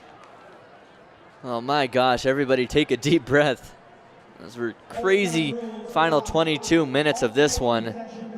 Foxborough able to get on the board quickly in that second half with a Mike Luong touchdown, followed pretty much immediately by a long run from Sacco. And eventually Foxborough able to put in another touchdown through Luong, and then Carrigan added another, and it looked like the game might have been sealed at that point with Foxborough leading 21-13. 2.5 minutes left, but Mansfield, perhaps the drive of their season, going all the way and eventually scoring with Christian Connor providing the touchdown and then the 2-point conversion to tie it up from Sincere Gill. That's how we got here. Who the heck knows how we're going to finish out here? A second half that is unforgettable, to say the least. And we'll find out who walks off this field triumphant tonight in an overtime session. There have been 5 ties all time in the history of this rivalry, but tonight will not be one of them. Hard to imagine a time when a tie would have been acceptable in a rivalry this heated. You want so bad to settle this game on the field, and that's what we'll get here after a short delay and a break for both teams to just catch their breaths, figure out what's next. A furious comeback by Mansfield in the 2-minute offense, a touchdown and a 2-point conversion. A kick return wiped away on a controversial block in the back call that cost the Hornets. We wondered if that could determine the outcome of the game, but instead, we go to overtime to try and separate these two close rivals. Both teams are out of postseason consideration. This will be their final bow in 2018, so there's nothing sweeter than finishing your season with a win and heading into that long 9-month off season with bragging rights over your neighborhood rival. And you can't forget, for these seniors, this is your last time putting on the pads for your respective teams. It just means so much to potentially finish off your high school career with a big victory on this stage at Fenway Park in this historic rivalry.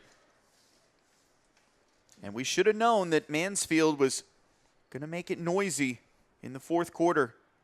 They've scored more than 100 points this year in the fourth and final quarter, outpacing every other quarter this year by more than 30 points, and they did it again tonight. 15 points in the fourth quarter.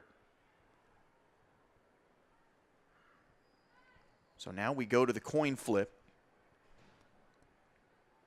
And we will decide who will get the first possession here in overtime.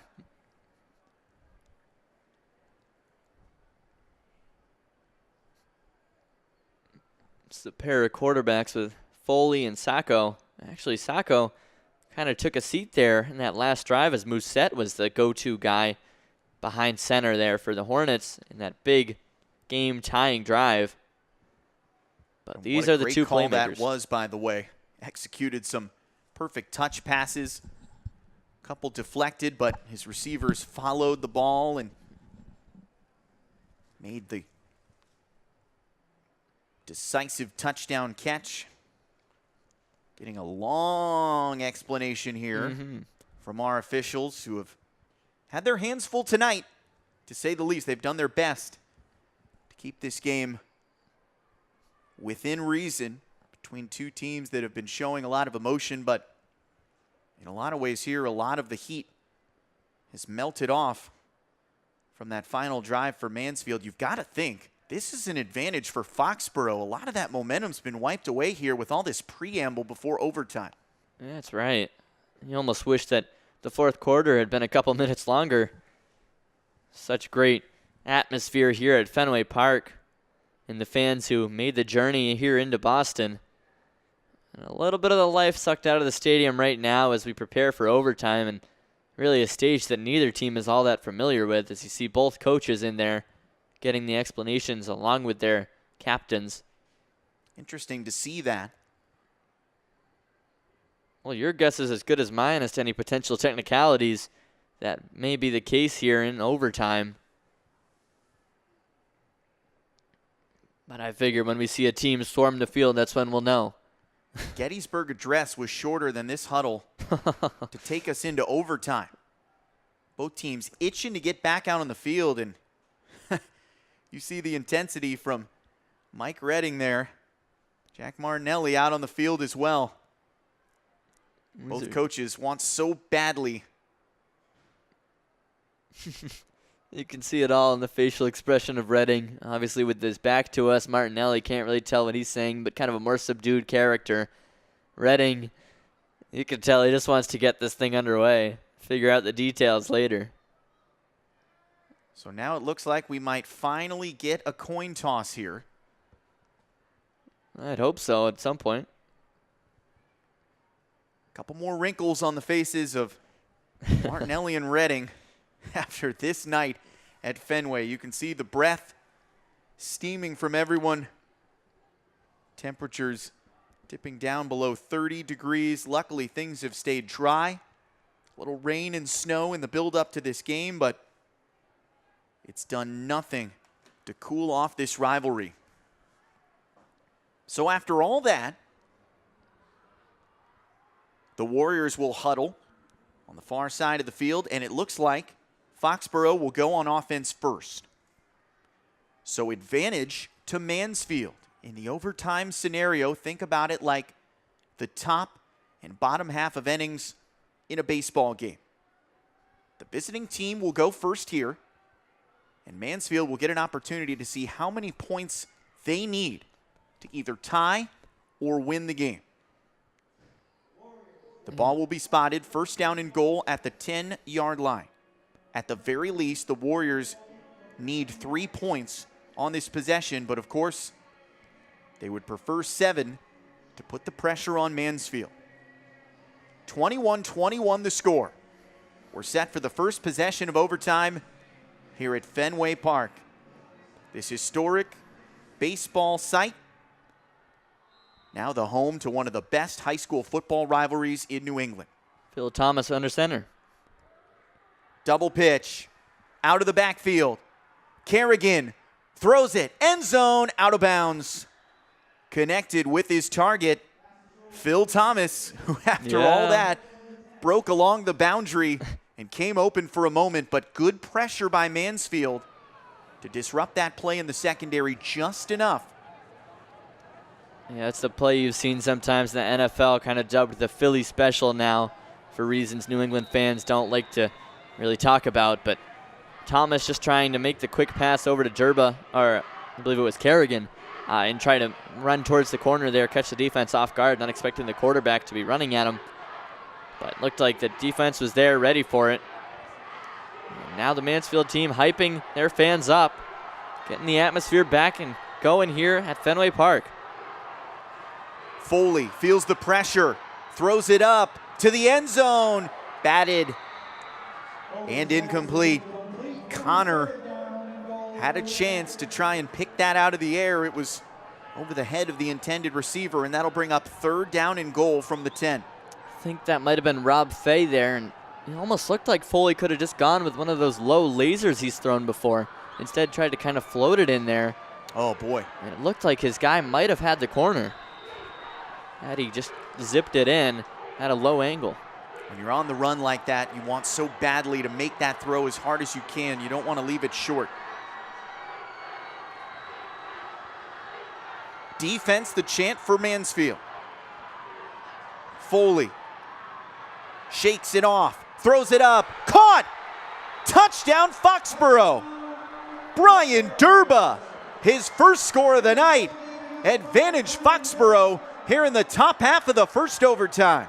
And what a play once again from Liam Foley, battling through, hands all over him there as some Hornets had gotten into the backfield quickly, but kept his eyes downfield and found Durba nicely. You see there Foley just battling through, kind of just chucks it up there, but at a perfect angle for Durba to go up and corral it. What a throw and what a catch. These offenses have found their stride since halftime. Foxboro's going to go for the 2-point conversion. Why not? Keep the momentum going and apply more pressure on Mansfield. And it looks like we'll get a timeout here by Jack Martinelli and his staff. They want to make sure that they dial up another 2-point conversion. I don't even know how timeouts work in overtime. How many do you get? I wouldn't expect that many, so obviously Martinelli thinks this is a pretty big play here, being on only just a 2-point conversion. But if you convert this one, you really put the pressure on the Hornets. As we'll take one more look at the touchdown. Once again, Foley couldn't really set his feet with just all the bodies in the area, but didn't matter. Able to use that arm strength to get it up into a position where only his receiver could come down with it. What a catch from Durba. It's been the junior tandem, Durba and Carrigan, who's been relied on so much in those receiver positions this season, and once again, they've shown up again tonight. So here we go, 2-point conversion time again for the Warriors. 3 wide to the left. Foley checks it down, hit applied right at the point of the catch, and Shane Carrigan goes nowhere. So the 2-point conversion fails. Foxboro 27, Mansfield 21, which means if the Hornets can score a touchdown on this ensuing drive and make the extra point, they would walk off winners. Yeah, I don't know if I'd love the call from Foxboro. Obviously, this kind of aggressive play calling is what has got Coach Martinelli here in this game, going for it on 4th down and going with some trickery at times, but you're going to go for it here. Now open the door for Mansfield. If they score, all they need is that extra point, and they've proven that they can hit it here. Now that you have Gill taking the place kicks, it looks like. Had one straight through the uprights earlier. Wouldn't be surprised if we saw the same if they're able to find the end zone tonight, or right here. But the Warrior defense is going to have to come up with a stop once again. Sacco, the runner, back in there at quarterback. Fakes the give to Gill. He's got the right edge to the 5, to the corner. He's in. Touchdown Hornets on the first play, on their first possession in overtime. This game is tied 27-all, and the Hornets can win it with an extra point or a 2-point conversion. Yep, drawn up play for Sacco to go right. You get everybody on the left, bring the defense to the left, and then you send the quarterback running to the right. Just trust his foot speed. He's able to win that race to the corner of the end zone. Really no challenge. That looked easy. We'll see. Sacco's second touchdown tonight. He had a 68-yarder early in the second half. And the offense is back out there. The Hornets are going to try and win it here with a 2-point conversion. Sacco at quarterback. A lot of targets around him. Foxborough staff all the way out to the numbers again. Yeah, flag flies here. What is this? Came in from the secondary. It's going to be delay of game against the Hornets. That's going to cost them 5 yards. You cannot have that. Wow, and that changes everything. At the very least, it changes the play call. Yeah. Wow. So now, will Sacco stay on the field? Musette has been their throwing option at quarterback, and you have to think from 8 yards out at the right hash, trying to pick up this yardage on a straight handoff or a little misdirection in the backfield might not do it. Musette goes back to the sideline. Sacco's going to stay on. After rolling in for the touchdown, Mike Redding's going to ride the hot hand. So here we go. Bottom of the first overtime. Mansfield can win it right here with a 2-point conversion and another stoppage. Might be a timeout. Mansfield, it looks like, according to the PA announcer here. Just want to think things over a little bit more, and almost surprised that they're not sending the field goal unit out. I mean, I realize you're down to your third kicker, which is not ideal, but I feel like you could hit it there from just 20 yards out. Maybe I'm asking too much of your place kicker, but you have had some success here in recent minutes against this tiring Foxborough defense. That's Boy, probably what they're thinking. Yeah, a couple misses back in the first half. Could have been the difference in regulation. Well, Sincere Gill did make one extra point as the relief kicker.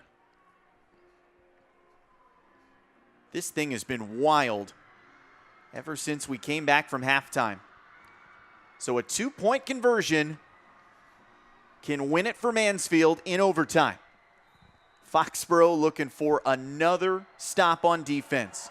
Sacco at quarterback. Low snap. Give to Gill. Looking for space. He's stopped inside the 5.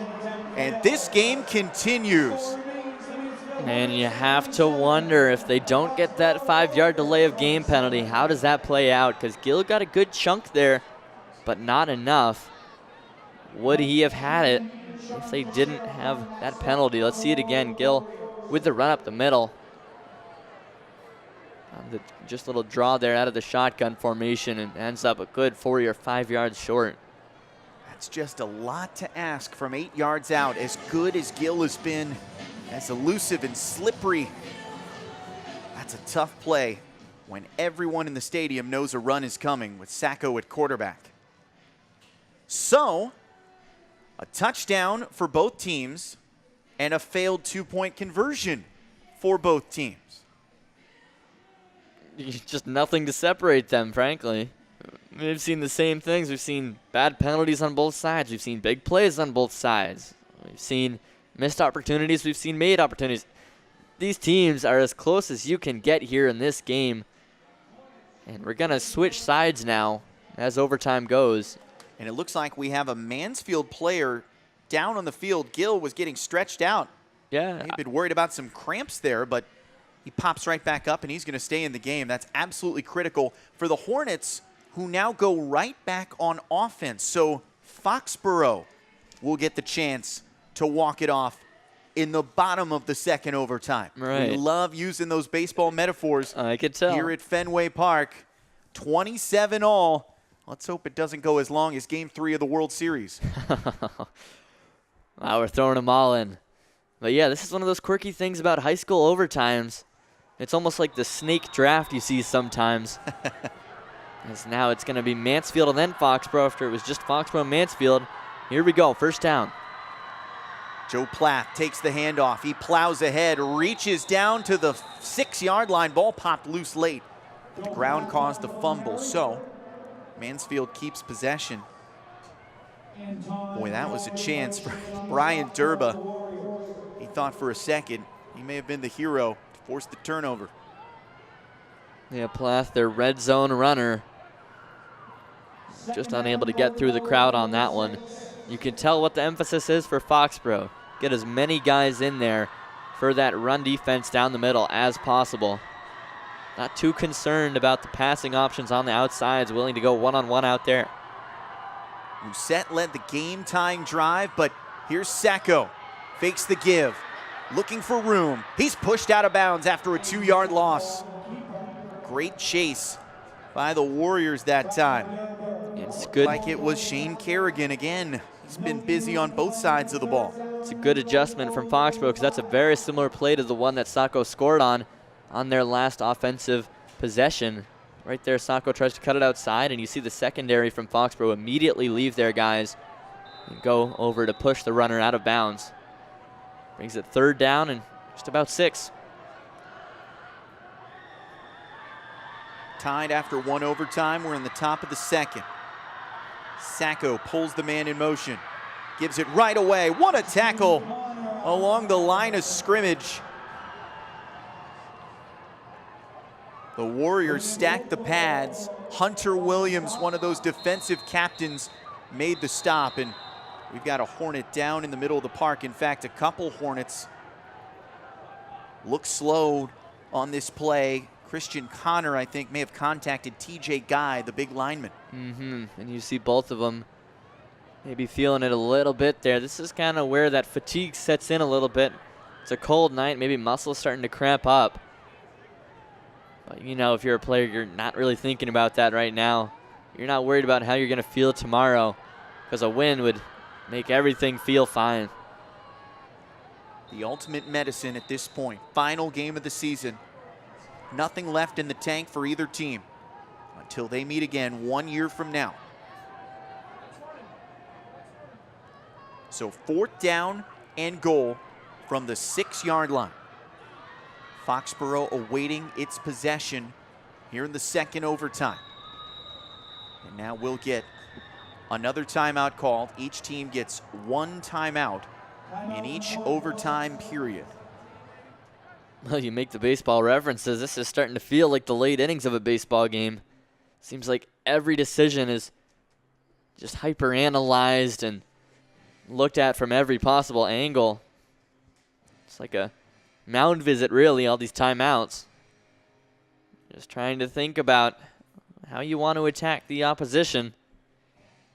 You have to think after 44-plus minutes of football, they know each other pretty well at this point, know the schemes. Right now it's really just who's going to make a play. Both coaches talked about making history tonight. A rivalry in football that dates back 89 years. And for the first time, it's being played at Fenway. Someone's name is going to go down in town legend at the end of this game tonight. Will it be on the Foxborough side or the Mansfield side of this rivalry that's been so close throughout the years, but dominated recently by Mansfield, winners of 11 of the last 14 games. Hornets with a chance to take the lead in the top of the second overtime. 4th down and goal from the 6-yard line. Musette, the throwing quarterback, is back in there. He throws to the pylon, caught. Did he cross the goal line? They mark him short. No touchdown. The Warriors hold. Wow. Another, just, you can't get any closer than that, really. Danny Raposa made the catch, but the Warriors forced him out at the 1. It's all about the ball. Did the ball cross the plane? If high school games had the benefit of video replay, we would have had quite a few at this point.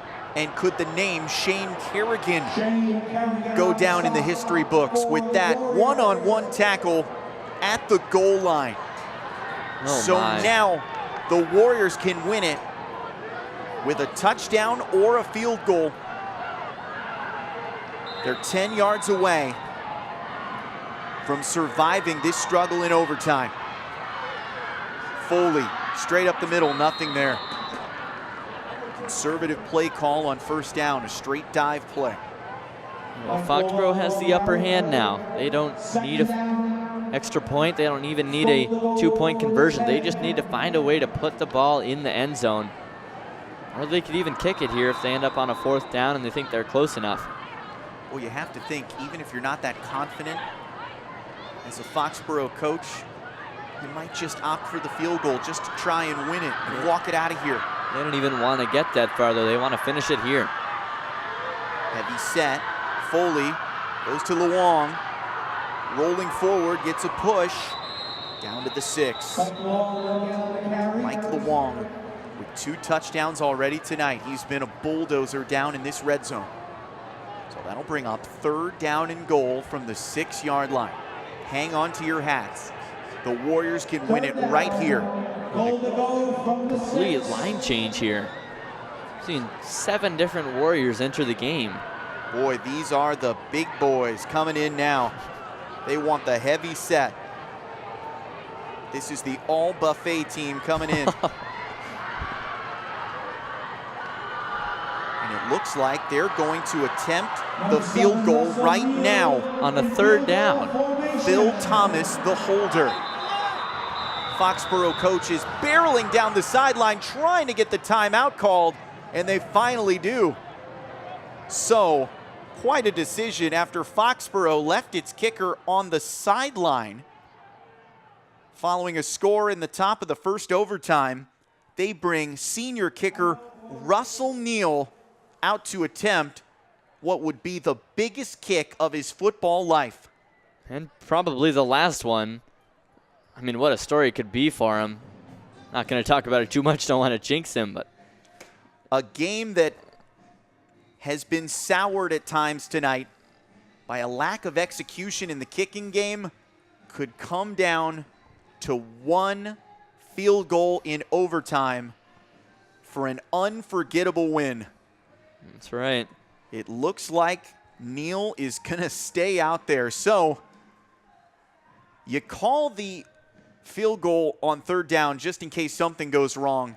You can fall on top of the ball and then get another chance on 4th down. But Foxborough wants it all right here. Bottom of the 2nd overtime. Game-winning field goal attempt from 23 yards out. Russell Neal, blocked! Blocked at the line. Mansfield stays alive. Gill running around. Goes down at the 17-yard line, and we're heading to a 3rd overtime. Oh my gosh. I can't take it anymore. This game has had everything. And now you see Gill, he's feeling it. He was kind of hobbling early, and now he's really struggling, but. Let's take a look at this block by Mansfield and try to see who got that hand up. Oh, skying through the middle. Was that TJ Guy? Look at the hops. Big number 79, like Superman out of nowhere. Unbelievable athleticism. He's been a menace in the middle this whole time, and you had to figure he would have something to say here late. I haven't said his name in a while, but right there, flying through, the sophomore. And remember, he was injured earlier on that series. And for the 2nd time here in overtime, Sincere Gill, one of the best offensive weapons for Mansfield, is down. Getting medical attention from the athletic training staff. I think he's just absolutely gassed. He's stretching things out again. Looks like a cramp, nothing serious, but they will switch ends again. 3rd overtime upcoming in a truly unforgettable game here at Fenway. It is insane, and you can you talk about how this is going to end up, and you love how it's such a dramatic game, but it's going to be heartbreak for one of these teams, and of course jubilation for the other. That's how it works sometimes, but what a game we have on our hands. It's hard to recap everything that's happened here in the 2nd half. Now into a 3rd overtime. The headline here, Mansfield marched down for a game-tying touchdown and 2-point conversion in the closing minutes. They cashed in with just 2 seconds left. Christian Connor forced overtime. So here we go, Warriors on offense first. Foley trying to squirt ahead for a couple. He picked up 2 yards. Oh, Foley's been a warrior tonight. The junior is expected to be back next year. He wants to win this under the lights at Fenway. Both teams scored in the first overtime, missed the 2-pointers. Neither team scored in the second overtime. From just 10 yards out, neither team could come away with points. It's the third try of the charm. Warriors keeping it tight here. And this run-first offense. Luong off to the left. Foley's going to throw. Finds Luong in the flat. Touchdown, Warriors! He's done it again. Mike Luong's third touchdown tonight. Foxboro 33, Mansfield 27, but hang on tight. The conversions have been dramatic all night long. And what a block from number 13, Elijah Lewis. We'll see if we can see it here. Foley does a good job of getting it into the hands and out quickly. He finds his man in Luong, and a beautiful block from Elijah Lewis to send his man flying.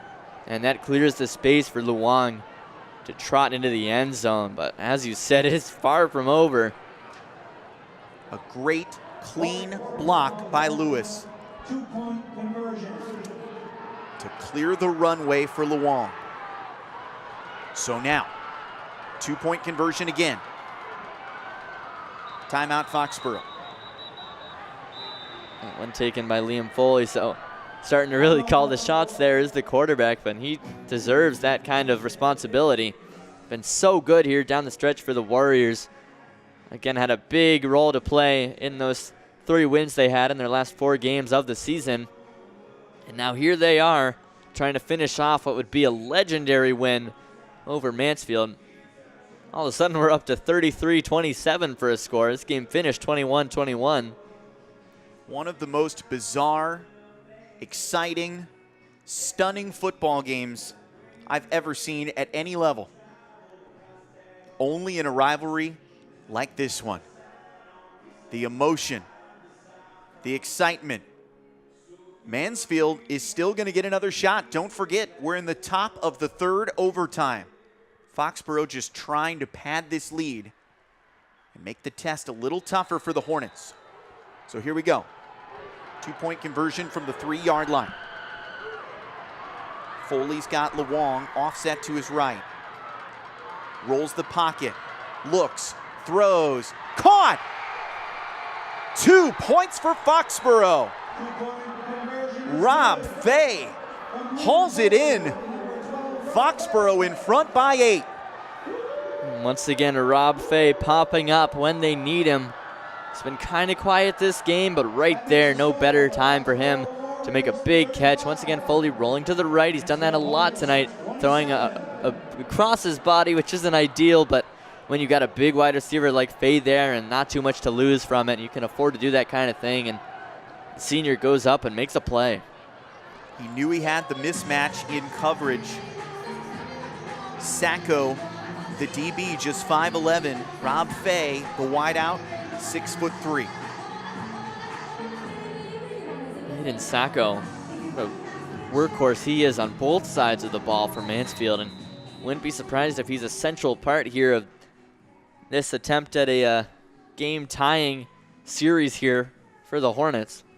They're going to need one, though, and they're going to need pretty much flawless execution. They've got to get the touchdown and then the 2-point conversion. This game's not over yet, but the Hornets need 2 scores, a touchdown and a 2. Musette, the thrower, is in there.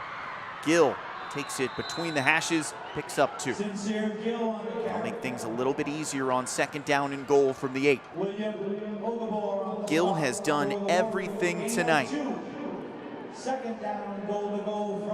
massive 60-yard run opened up the first score of the game when it was 0-0 way back in the first quarter. Feels like forever ago.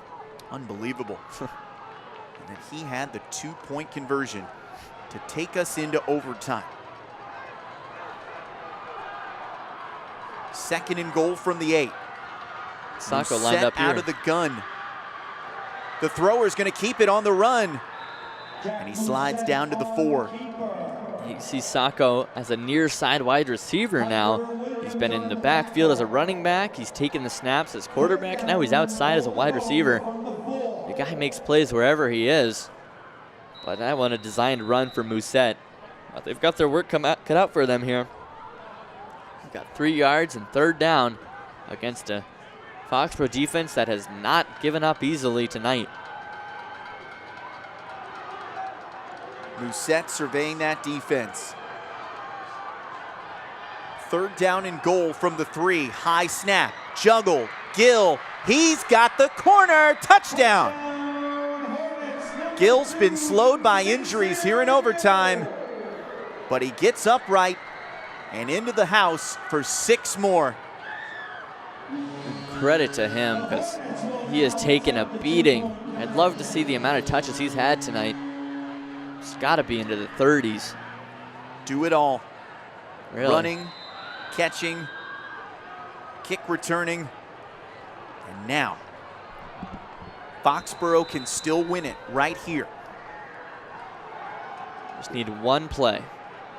One stop defensively. A 2-point conversion from the 3-yard line, and we'll get a timeout here from Mike Redding. Yeah, had to know it was coming. Just one of those little chess moves where you try to see what defense the opposition is going to come out with to a certain formation. And both teams kind of go to backup options now for this play. But what a game it has been. This game started nearly 3.5 hours ago. Yeah, by high school standards, that's a long time. Nobody's complaining either. Yeah. Foxborough 35, Mansfield 33. We're in the bottom of the 3rd overtime. Mansfield needs 2 here to force a 4th overtime. As it stands right now, Mike Luong's 3 touchdowns could be the difference for the Warriors. A night he'll never forget, but more than anything, he wants this win over the arch rival. 11 on 11 from 3 yards out. The 89th meeting between these rivals comes down to this. 2-point conversion to force another overtime. Mousset gives to Gill. Penetration. The Warriors trying to get him. They can't corral him. Is he in? No decision on the far side. We're completely frozen here at Fenway. The line judge didn't make a call. Oh my God. Ryan Durba's holding the pylon, and they call holding against Mansfield. A penalty brings it back. It looked like Gill was in to force a 4th overtime, but a flag came in, and holding is the call against the Hornets. Oh my gosh. What an effort from Gill. He was dropped almost 7 yards in the backfield, but kept his feet and pounded his way in towards the corner. It looked like he got the pylon. Let's see a replay of it. Trying to drive his way in. It's Durba right there to meet him. It looks like he breaks the plane. That's got to be a touchdown. But the line judge didn't signal. There was such good penetration on that play by Foxborough's defense. It looked like Gill was dead to rights in the backfield. And that pressure by the Warriors may have helped create that holding call. So now, this rivalry comes down to a 2-point conversion from the 13-yard line. Last chance, Mousset. He's got to let it go. Into the end zone. It is off the fingertips. Incomplete to Danny Raposa. And Foxborough beats Mansfield at Fenway 35-33 in 3 overtimes. Wow.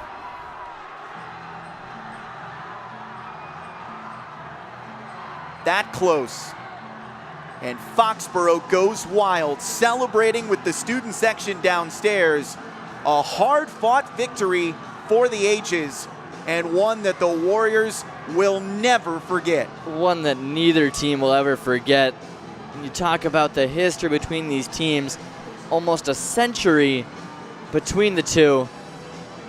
And this one of the best games that has ever been played between Foxborough and Mansfield. It had it all. It had the big plays. It had the nail-biting moments. And at the end, it's the underdogs, Foxborough, who come in and get the 35-33 win over their rivals, Mansfield, in the 2018 Thanksgiving rivalry game here at Fenway Park. One more look at this decisive play. Mousset made a great throw, absorbed the hit, but Raposa couldn't bring it in. Excellent coverage downfield. Shane Carrigan was there. Michael Devlin in on the game-winning stop. And this game is history. The 89th meeting between Foxborough and Mansfield in football belongs to the Warriors. 35-33. Mike Luong cashes in 3 times. His touchdown run in the 3rd overtime helped put Foxborough ahead for good. But don't forget that 2-point catch by Rob Fay. Unbelievable game. One of the best, one of the most exciting, head-scratching, thrilling sporting events I've ever had the pleasure to cover. And for Foxborough Cable Access, this is some footage that fans in Foxborough will be clamoring to see for decades to come.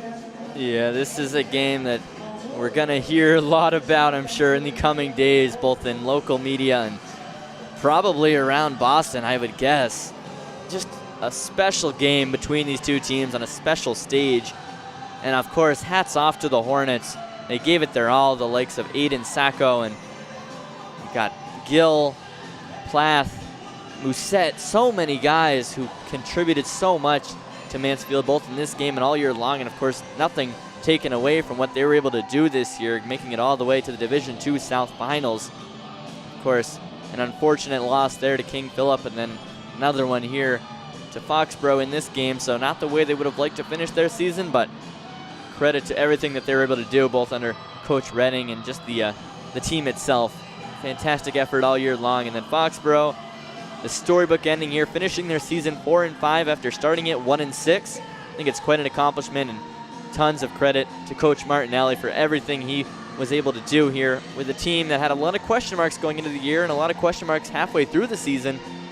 But a lot of these questions were answered by the end here, and you can tell it by the result of this big game against Mansfield. What a win for the Warriors. Jack Martinelli said this is the Super Bowl for his team, and they played like it tonight.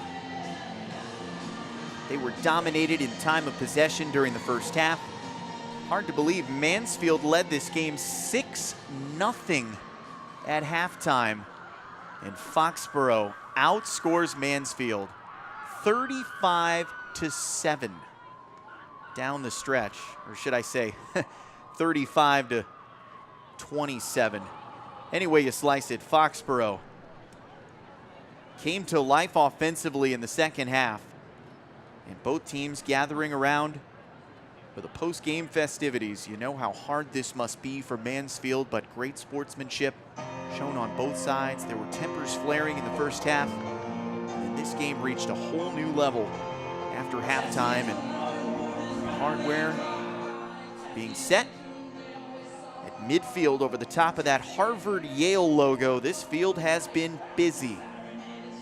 Harvard upended Yale in one of the oldest rivalries in all of sports right here at Fenway on Saturday.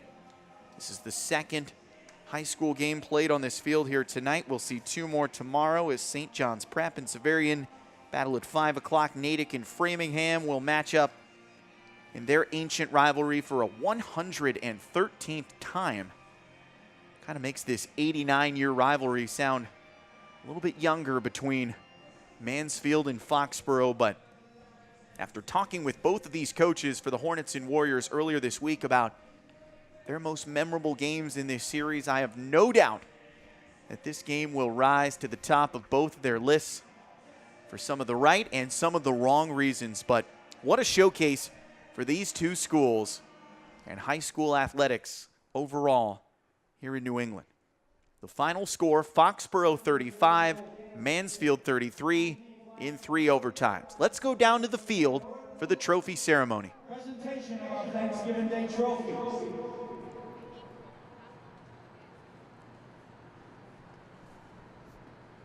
First, the Outstanding Lineman Award to the Foxborough Warriors.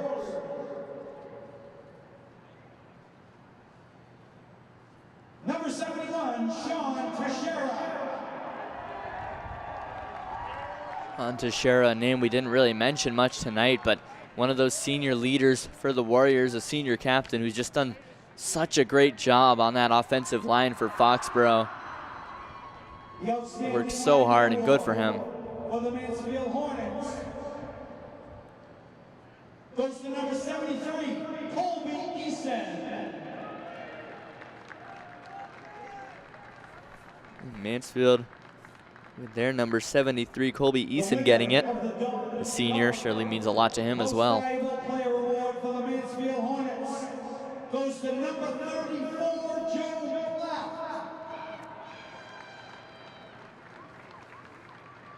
Joe Plath receiving an Offensive Player Award. Had an early touchdown in this one. Foxborough Most Valuable Player Award goes to number 9, Liam Foley. And not a huge surprise there as Liam Foley collects the Offensive Most Valuable Player Award for Foxborough. Senior quarterback who did so well for his team at the end. The Don Carrigan Memorial Trophy is awarded to today's winning coach, Jack Martinelli of the Warriors of Foxborough High School, and will be presented by Foxborough High School Superintendent Amy Berdos. And how about that? A big hand for these two outstanding teams for this great game. Jack Martinelli raises the trophy, and that caps off a magical night for the Foxborough Warriors. I paused to call it a comeback because this was such a back and forth battle down the stretch. Major momentum shifts on both sides of the ball, but the Warriors made just enough plays late. And think about the resilience. They watched Mansfield march down the field, trailing 21-13 at the end of regulation, cash in a touchdown with 2 seconds left, and then convert the two-pointer to essentially rain all over their parade. But the Warriors wouldn't go down without a fight. They traded scores in the first overtime. Both teams went empty in the second overtime. TJ Guy made one of the most impressive blocked field goal efforts I've ever seen, leaping over the line, getting his 225-pound frame up in the air. It looked time and time again like Mansfield, the favorite, the team with more wins, the team that went to the D2 state semifinals, was going to do just enough to hold down Foxborough, but not tonight here at Fenway Park. The Foxborough Warriors win it in 3 overtimes, 35-33, and that is one heck of a team picture. It sure is, and a great shot down there on the Fenway Park field. You cannot write this stuff. That's why they play the games, Brady. That's right. One that we will never forget. And we thank you so much for tuning in tonight. My thanks to our entire crew here at Fenway Park. They've been working hard in the cold all afternoon to bring you the pictures and sounds of the most dynamic, perhaps one of the most memorable matchups in this storied history between Foxborough and Mansfield. My thanks as well to my broadcast partner, Brady Gardner. Hard to encapsulate this game in just a couple sentences, but I'll ask you to do it right now. Oh man, you're putting me on the spot. I just think it's such a memorable performance from both teams. Mansfield just cannot hang their heads. They did so well all year long and so well tonight. They battled back after Foxborough looked to take an advantage there late in that second half. Mansfield did everything they could, but the Warriors battling all the way till the end. This relentless team just endlessly working all season long, even when it seemed like, maybe it's not going to be our year. Well, they kept working and they kept figuring out their problems, and it all pays off tonight here at Fenway Park on the big rivalry stage. What a season for this team, and what a final game to end it. Foxborough avenges a 28-20 loss last year in Foxborough with a 4th win in the last 15 meetings against a mighty Mansfield squad. So once again, for our entire crew here at Fenway Park, including my broadcast partner, Brady Gardner, I'm Kevin Gale saying so long for now. And thanks so much for tuning in all season long to Foxborough Cable Access. From Boston.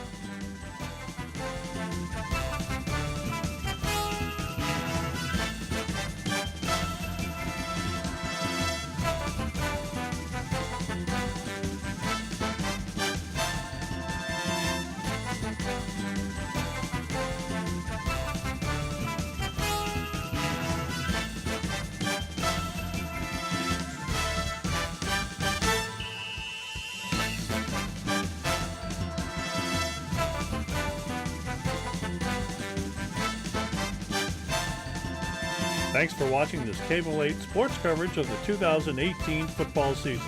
Game coverage made possible through the efforts of Foxboro Cable Access volunteers. You can watch all the Warrior home games Mondays at 8 on Comcast Channel 8 and Verizon Channel 39. You can also catch us online at fcatv.org and follow us on Facebook and on Twitter.